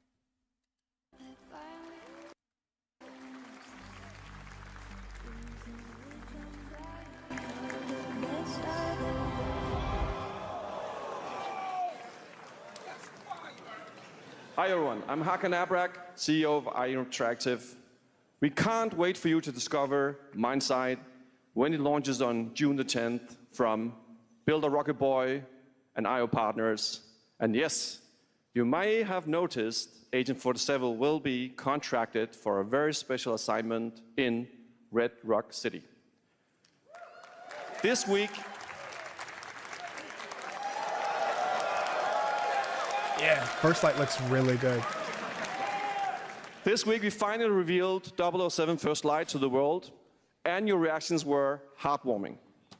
It's coming in 2026, but we want to make the wait more exciting. We are bringing someone into Hitman, the World of Assassination, who is very dear to the Bond universe. Let's take a look. Is it Q?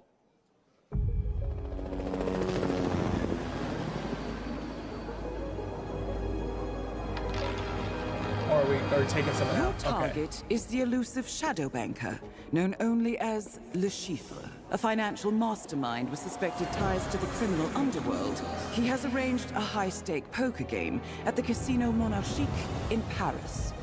Our clients have deemed this unacceptable. I've invited these people for a reason. I know their weaknesses. Mr. Rengang, he's too impatient, and Miss Bai, well, she likes a drink. Don't know about the newcomer, Mr. Smith, though. He's the only wild card. Well, this is turning into an interesting evening. Welcome to the VIP room here at the Casino Monarchique. Reaper. Unusual name. Names are for friends. Wouldn't you agree, Mr. Le Chiffre? Nice. Good job making in-universe there stuff to you have promote it. all of Hitman your and games. 007 are coming together in a very unexpected way. We know our players waited a long time for 007 First Light. It's just around the corner, coming out next year. However, Hitman is live right now. So I thought, why wait? And I asked a fellow Danish friend to join me here. As a matter of fact, he is here with us today. That's right, everyone at Summer Game Fest, please welcome the great Mads Mikkelsen. Yeah, that's what I thought. He's cool. Dude, that guy's aging real well. Good to see you, Mads. Thank you for joining us, and thanks for coming to Summer Game Fest. Mads, you are Cliff, but you're also Agent 47's next target as Le Chiffre, the villain we know from Casino Royale. Yep, that's it. And you know, this is, I've always had a deep love for this character. It's a role that means a lot to me because of a lot of reasons. So when Haggard gave me the chance to step into the shoots of Le Chiffre once again, I did not hesitate for 1 second. But this time is a little different. He's more confident.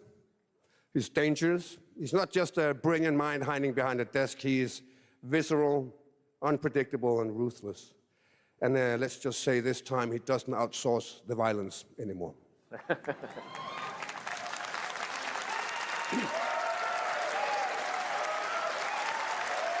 So this mission is set in a casino in Paris. We want to make an homage to the movie Casino Royale while keeping surprises for our players. James Bond and Agent 47 have very different set of skills, and the mission will be handled in very different creative ways. Yeah, he's not going to beat me in poker. He's going to figure something else out. Yeah.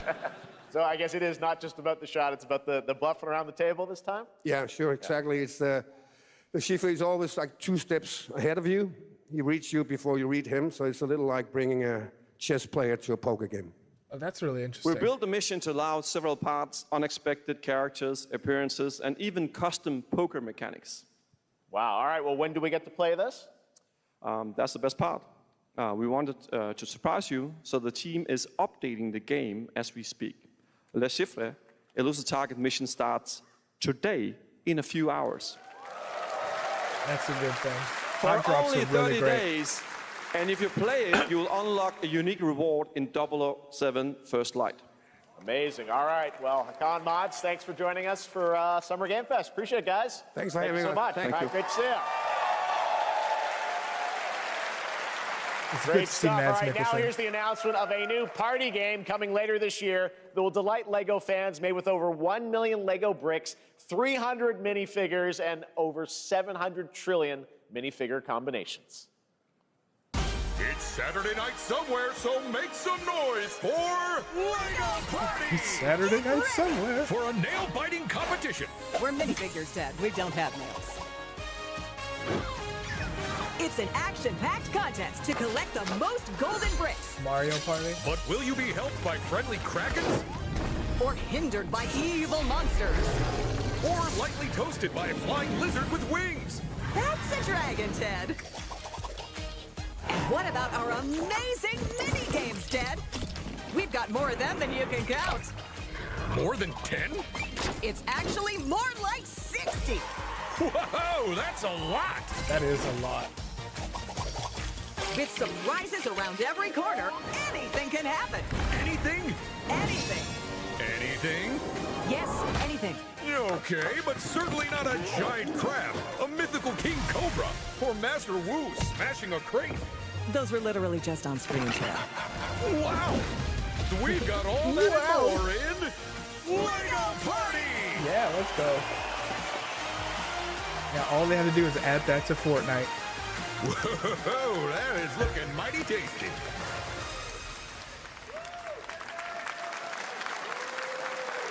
No PC launch. All right, Painful. next, a new look at a new team shooter from Dreamhaven and Moonshot Games. 20 players across 5 ships venture into the most treacherous region of space, hoping to get their hands on the artifact. Wildgate looks fun. The game is called Wildgate, and the open beta starts don't do next week extraction during games. Steam Next Fest. And we're also very happy to announce the game will launch on July 24th for PC, PlayStation 5, and Xbox. Let's see what it means to get into some serious space shenanigans.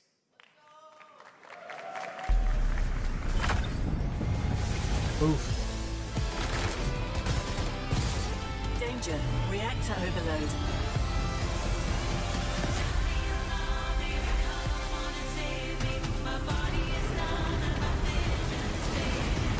There's gonna be so many strategies. Either blow the ship up from far away with your better ship, invade their ship.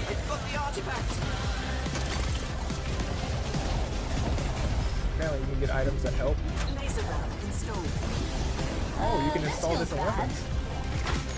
Now their ship is flying. This looks like chaos. Is that the artifact? Safe with me. This'll be good. Good thing that wasn't our ship. Oh, there's a beta next week. Okay, cool.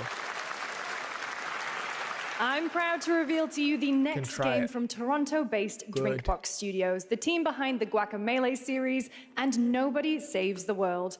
They're making a full 3D game that can be played alone or with a friend in co-op. You can find out more during Day of the Devs right after the show, but for now, here is the global reveal of Blighted. Looking over this decaying world, one can only wonder, how did it all come to this? It began with the ancient rituals, the dead buried with a seed from the trees of memory. Those who ate of the fruit saw the lives they lived. That sounds and pass like a bad their idea. knowledge to future generations.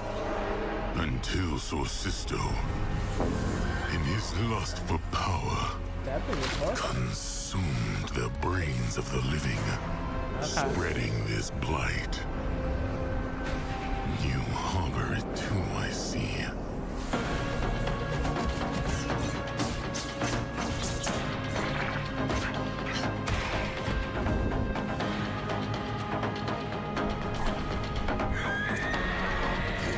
Oh my god, that poor horse.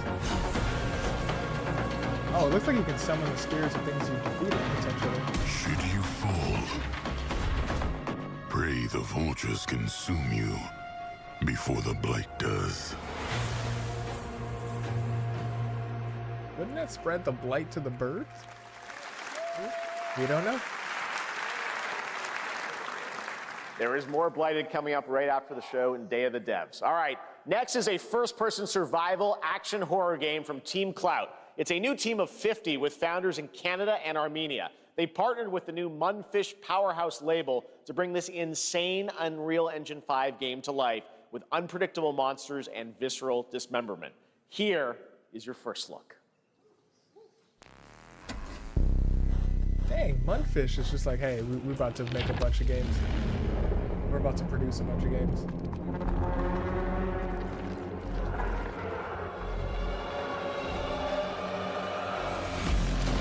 Imagine getting uppercutted by a zombie. You just have to take that L.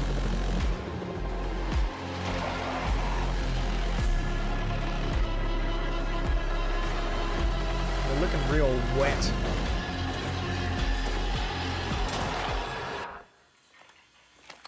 Everything's looking real wet.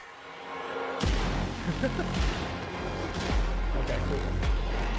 Oh, they're slightly intelligent. That sucks. Oh, are they together? That's a creature, yes. I would have went for the head. Alright. Come back here for dinner. I feel like those Resident Evil mechanics work. Oh, okay, it looks like humans don't want you there either.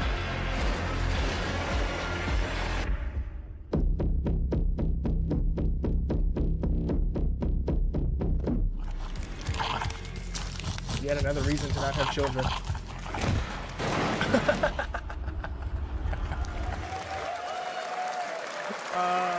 Poor That's little hilarious. babies. All right, Mecha Break is one of 2025's most anticipated shooters, with its previous beta amassing over 300,000 concurrent players on Steam and 3 million players in total. Mecha In this Break. game, you explore a fry sci-fi your universe brain and pilot with powerful mechs with all the immersive happy aerial feels. and ground combat. As a top wish-listed game, players are clamoring to know just one thing: when is the release date? Well, here's Mecha Break's December latest trailer with 2035. the answer you've all been waiting for. Growing Martian zones force the Thalassic Federation 太陽要斑爆發。前例のない異常気象が相次いで起きています to advance its Project Enterprise.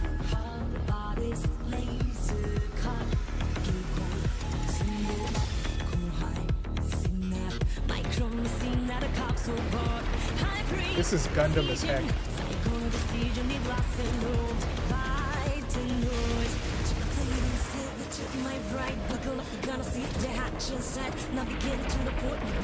Everybody trips in a crisis.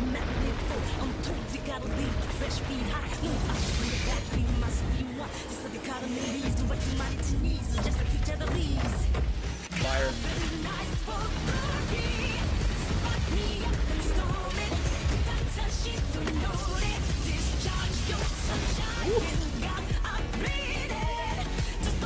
That guy's not going home.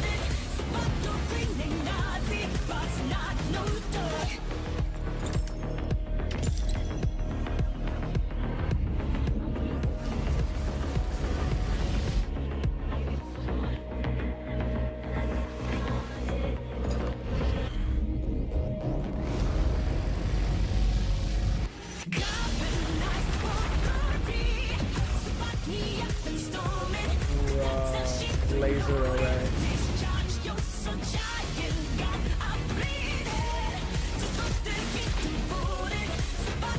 no new gameplay.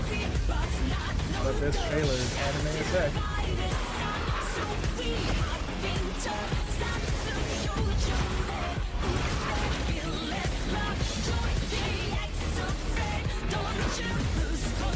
Bro, it looks like having the fastest thing in existence with crazy melee would do best in this world.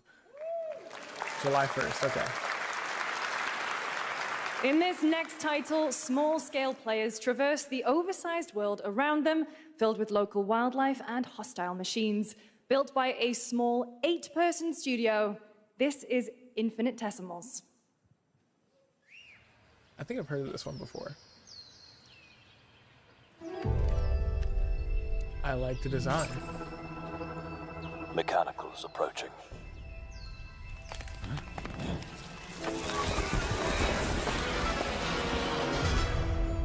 Oh, this sucks. You get attacked on both sides. We must now face a stark reality.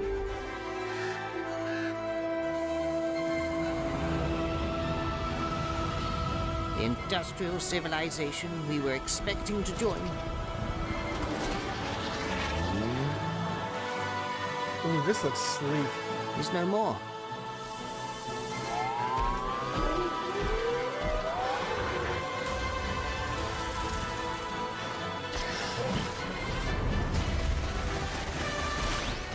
Okay. So we got hyper advanced bugs. Yo, what an Whatever it takes, atmosphere. we find a way. Oh yeah, what an atmosphere. Hyper intelligent bugs with advanced civilization fighting against AI and 2026 marks the 30th anniversary of a legendary video game franchise that I think we all know very well. Please check this out.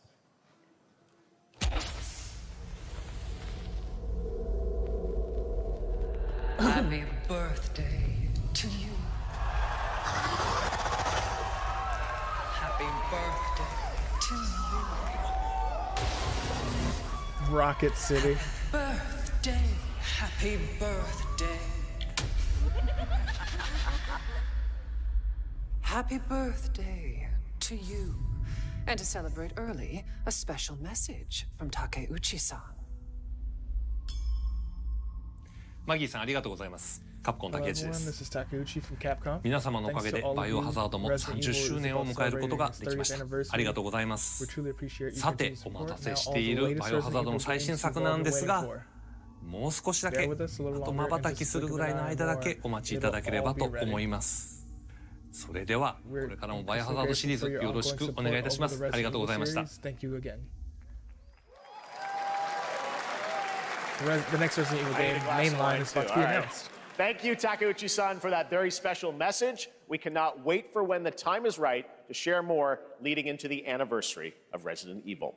Now it is time for the next big update for a beloved franchise. Oh yeah, the Street Fighter 6 new characters announced with our boy Kenny Omega.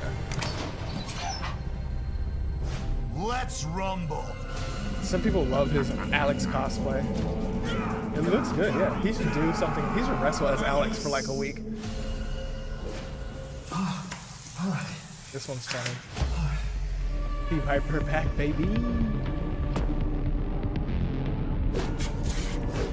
Viper.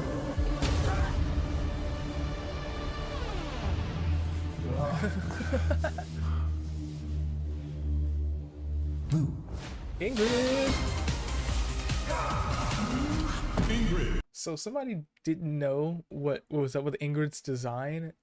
If I'm correct, Ingrid is Russian and her design is Russian royalty or like bourgeoisie. So she's just like rich.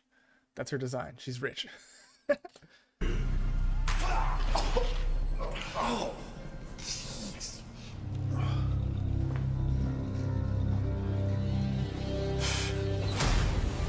Our boy Sagat. I love Sagat in Street Fighter. He's a Shoto, but he's my favorite Shoto. Thank goodness we got some gameplay. He will get me to play Street Fighter again. Yeah, there's enough Street Fighter characters for me if you want to play. There's Sagat, there's Bison, Ed, Chun-Li, who I already play, and Manat, who I've already played. That's enough characters to get me to be interested in Street Fighter 6 again and pick it up. Hopefully there's like a pack so I can just buy it once and be done, because I have it on PS5, but I don't play it anymore. So I want it on PC.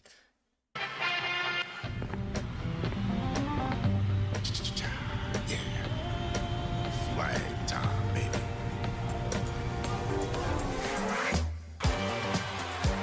Julia's ring. Get him, y'all. This looks vaguely Fortnite-ish. I'm still for it.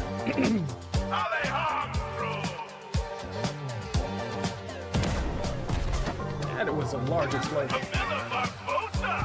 Ooh, my thing's She jumps every time she fires.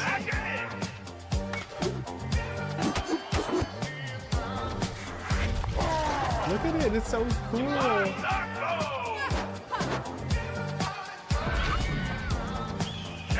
Sniper. Oh, that's a step.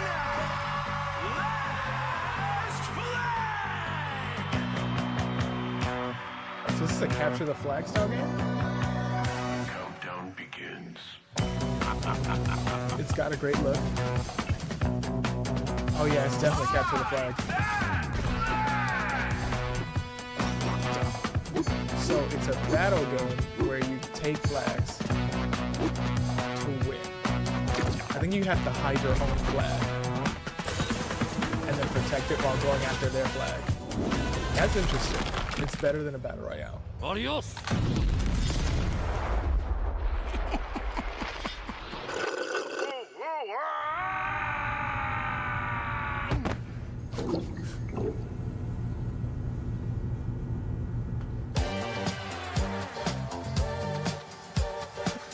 Wishlist map. It looks cute. I hope it finds an audience. I'd play it. I genuinely would play it. It looks cute. That was Last Flag, a new online action game from the new indie studio Night Street Games, which is the ultimate game of capture the flag set in the 1970s, as you saw. The closed alpha will be starting later this year. Nice. Next, we have a beautiful new trailer for a Souls-like action RPG game developed in China by Lenzi, Wuchang Fallen Feathers, which is launching on July Souls-likes are 24th. not for me. Here's a look. 505 games. Is this bloodshed really what you wanted?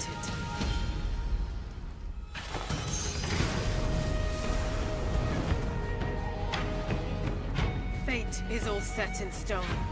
You can't change how it ends. Yes, you can, but alright.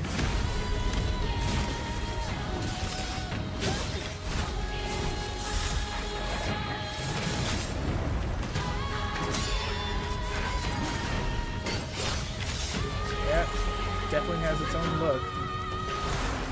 That's so pretty.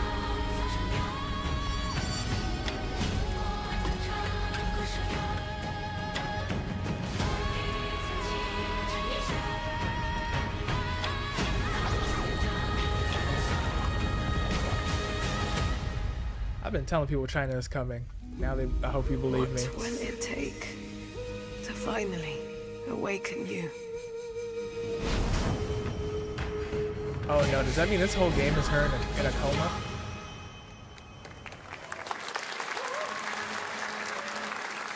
I'm interested in those outfits. I just want to see the outfits again.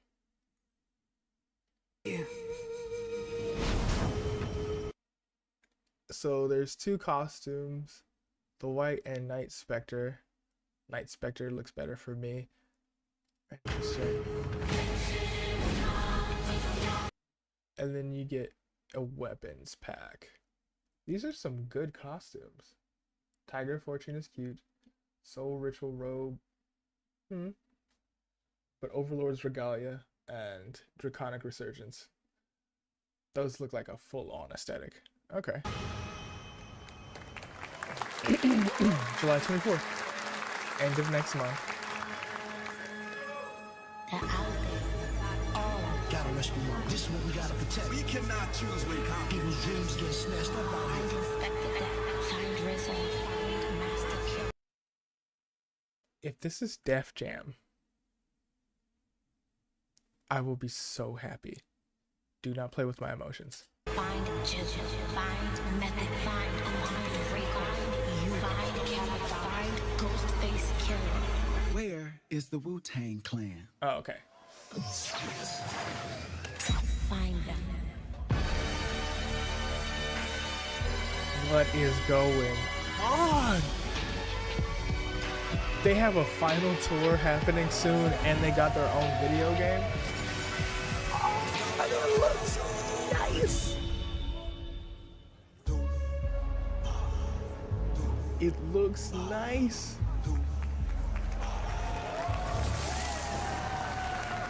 Oh no, please don't do that. No. How are you gonna release? Oh. Okay, first off, the gameplay looks good. Super grateful for that. But like, we get so little of it and it hurts. It's not Def Jam, which sucks, but it looks interesting. It's gonna be all of their inspiration in this really cool cartoonish style that is based off of like probably 70s and 80s action films with hopefully some influence from new action films that are doing real good. Look at this. And then we get access to like some really good remix music for the combat itself. Oh,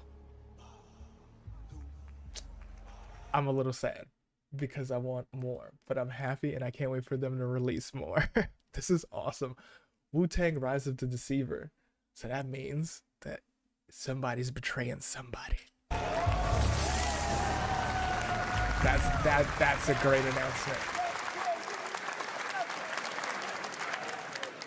Ghostface Killer is calling on you to rescue his Wu brothers. Wu-Tang Rise of the Receiver is a new co-op action RPG with anime-style fighting, and it's the debut title from the 53-member Brass Lion Entertainment. Now, here's a new look at Guild Wars 2, which has new updates, including player housing, and is free to play. This weekend, to celebrate SGF, you can take advantage of double XP all weekend long.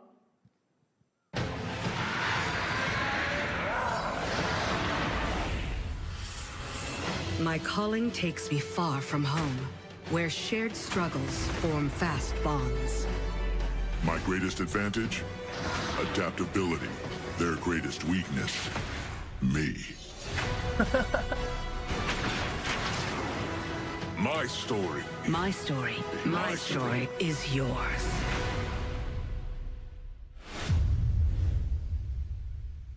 I don't know if Guild Wars 2 was always free to play. That must be a recent development. I think that there was. You had to pay to play originally. That's my buddy.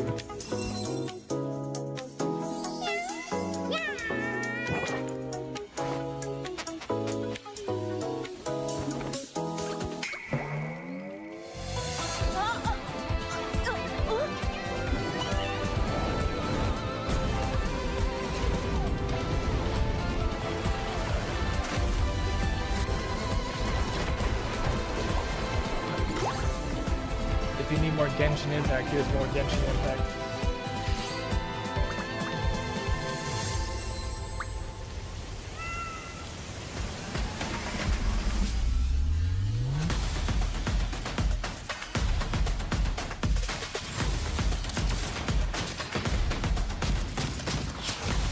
I hear Splitgate's doing okay.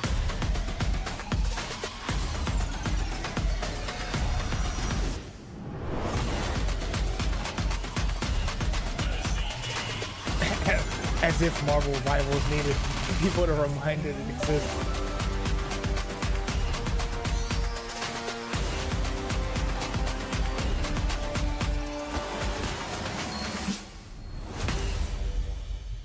Oh. Yeah, there's a new game out today. I want to go see what it is. You're never gonna guess what happened. I took a bullet, I died, I came back. Here we go. And I met Johnny Silverhand. Chip. Long story. Here is See how another game unthrilled- throwing back to a See how unthrilled people are about it for multiple reasons. The main reason being, who is buying a Switch 2 in that audience? Unless you have kids, you are probably not buying a Switch 2. You need to be a Nintendo fan the way Disney fans are Disney fans, or you need to have kids, because it's not looking it's not looking good community wise for the Switch 2, but they made their money. And plus, like, Cyberpunk's been out for forever, and we're waiting for the next one, because the first one, you know, it fixed itself, but, like, you know, for whatever reason, people focus on its inception, which should never be forgotten, though. Anyway. classic animation style. Enter a surreal world where you're a down-on-his-luck outcast who has to battle his inner demons, literally, in this action roguelike. Here's Into the Unwell.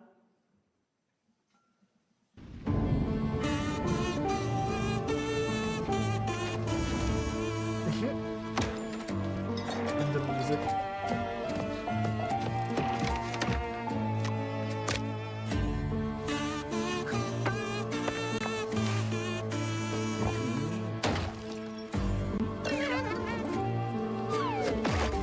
Bro, what?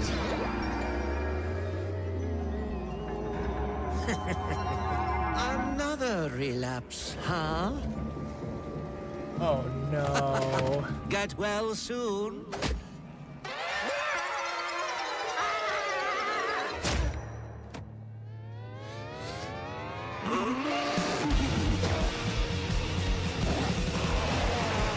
Maybe it's too much for someone like you.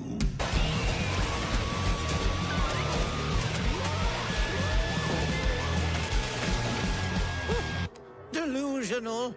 It won't always be so easy.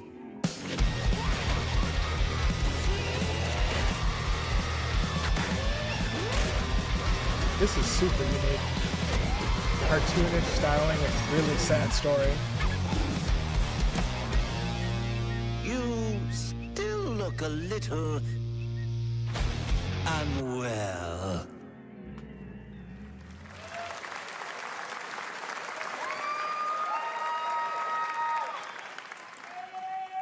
Hey guys, I'm Ian Prue, the co-founder of 1047 Games.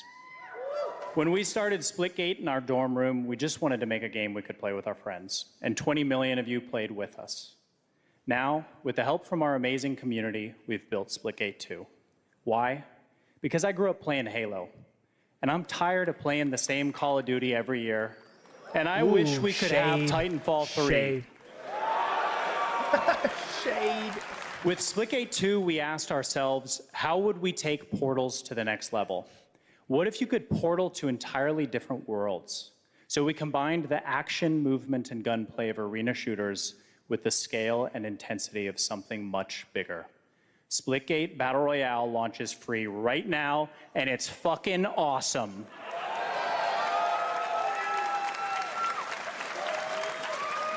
That guy plays Doom. Just look at that water placement. Expertly done. This is the epitome of sport. Yes, I think they're gonna find their audience immediately because they already have a 20 million audience deep. The idea looked really good. High skill.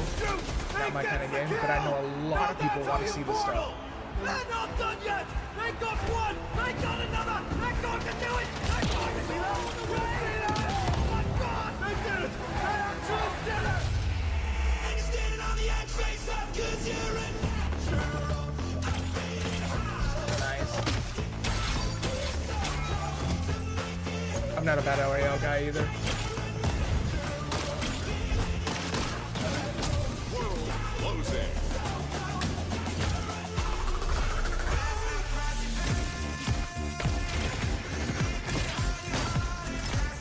Oh my goodness. See, I don't know if I can think like that.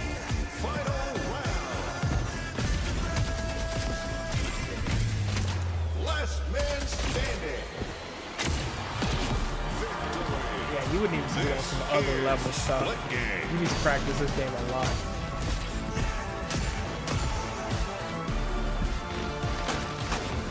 Look at it though. Bam, bam. You know people be going absolutely crazy in this. I think it would make Now a really we are good honored esports to showcase entertainment the too. latest project from the talented minds at RGG Studio in Japan. Rio go got. Let's go, Yakuza people. My boys, these are my people. These are my boys. Cabaret era, the true cabaret era.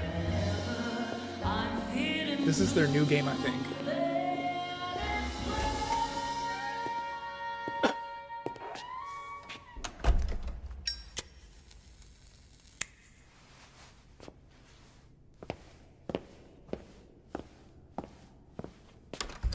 Oh, come on, don't keep me in suspense. Show me the battles. Show me the fighting. You got Gotoku. 1940s. Oof. Love the music.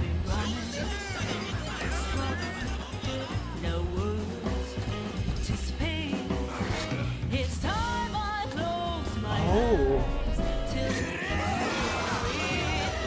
So we're getting another detective game meets Yakuza style combat.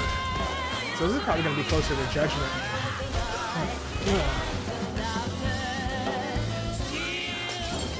What? Homeboy just dodging bullets. Let's go.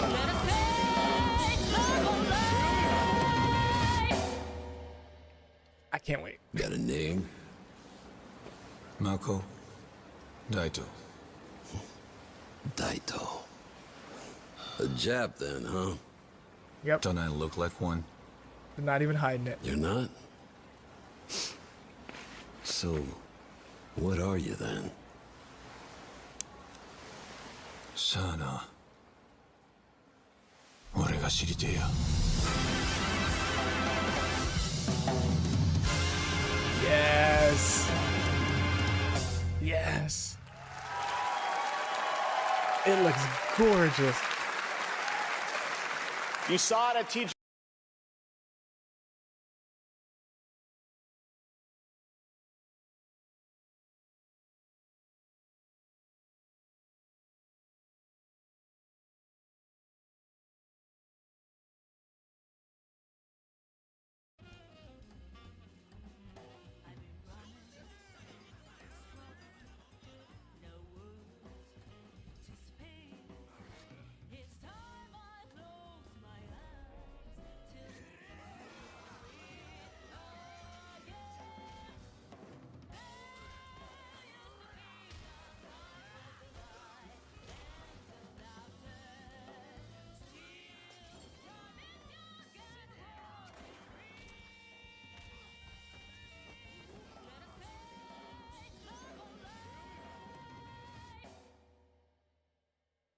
Got a name? Mako. Daito. Daito. A Jap then, huh? Don't I look like one? You're not? So, what are you then? Sana.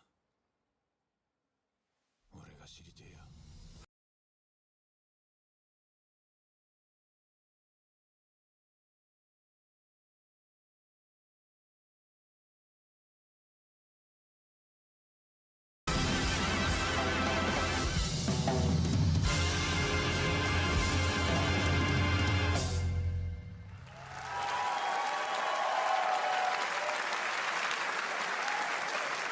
You saw it at TGA last year as Project Century set in 1915, and now the full name has been revealed. Stranger Than Heaven, the brand new title from RGG Studio. This time it's now 1943, and knowing RGG, I'm sure more surprises are surely on their way. All right, well, we're almost done here, but we do have one final, very special global game announcement to share with all of you who've been waiting. Today, we've showcased a lot of projects from teams around the world, including many brand new studios, and we're proud of that. But this one comes from a studio that is no stranger to delivering blockbuster games time and again. When I first got a glimpse at this project last summer, I was absolutely blown away by the scale, scope, and ambition of this developer's vision. And while there are many places, really any place, this game could have been revealed, we are so deeply honored that we get to share it with the world right here at Summer Game Fest.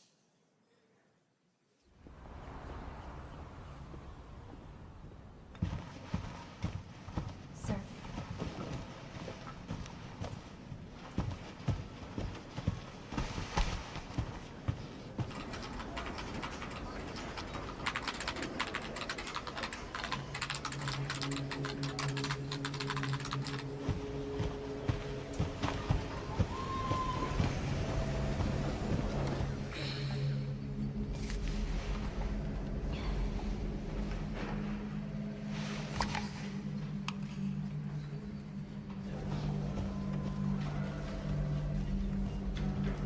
Grace.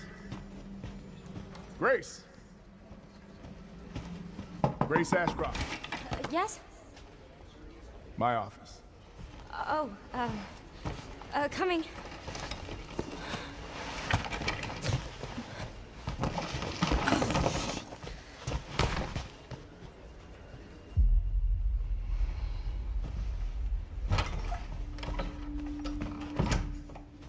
If this is about the report you asked for yesterday, it'll be ready in 3. No, 2 days, tops. Put a hold on that for now. We found another body.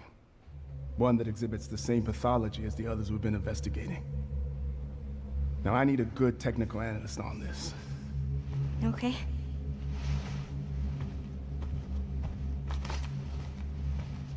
I need your eyes on the crime scene.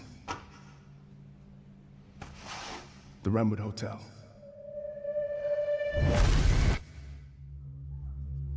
I know that's where your mother was murdered. Alyssa died 8 years ago. Perhaps it's time for you to face the past. Grace.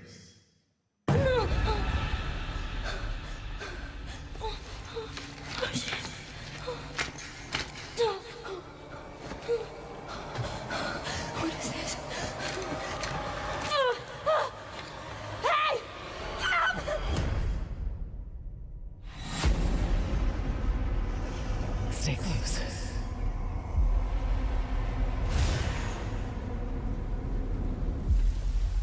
They're coming. I know now that you're the one that I've been searching for. The special one. The chosen one. Miss Ashcroft. Investigating all these strange deaths, huh? We need to keep our voices down. Have you seen the same shit I've seen? Please know that you are my hope. Everyone's gone.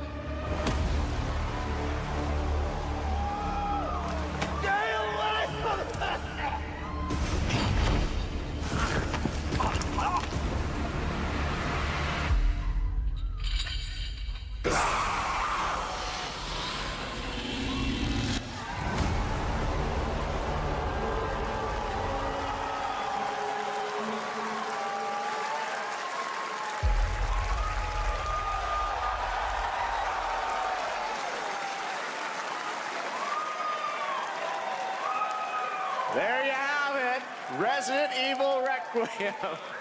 And it will be playable to fans this August at Gamescom, where we'll also be hosting Opening Night Live on Tuesday, August 19th. Resident Evil Requiem marks a bold shift for the franchise, both in tone and gameplay, and today's reveal isn't just about survival horror. Expect high-stakes cinematic action too, with much more to share soon leading up to its launch on February 27th, 2026. Amazing. Thank you, Capcom. That was an amazing announcement. Glad we kept it a surprise. All right, that's going to do it for our live Summer Game Fest show. Let's thank our co-host, Lucy James. Didn't she do a great job, everyone? Good job. Lucy got to see the trailer for the first time. I know. I can't believe it. You kept that so secret. Very top secret. All good. All right. Well, there's much more Summer Game Fest to come. Make sure to visit summergamefest.com to see a listing of all the digital events this weekend you can watch and to highlight even more games, including the Xbox Games Showcase on Sunday. And stay tuned online to see coverage of many of the playable games at Summer Game Fest Play Days that's taking place this weekend in LA. And make sure to stay tuned for Day of the Devs, which is coming up next, with additional new reveals from incredible independent studios around the world and deeper looks at some of the independent games we showcased today. Thanks so much, everyone. Awesome, and thanks to you, Lucy. Great job co-hosting. All right, that's going to do it for Summer Game Fest. We will see you at Gamescom on August 19th. Thanks, everybody.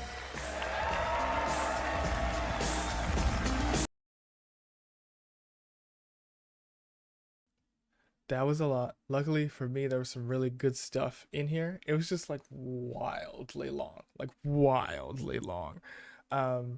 I am gonna say that the Scott Pilgrim game is the standout. It's the only one I can remember right now because this was super long.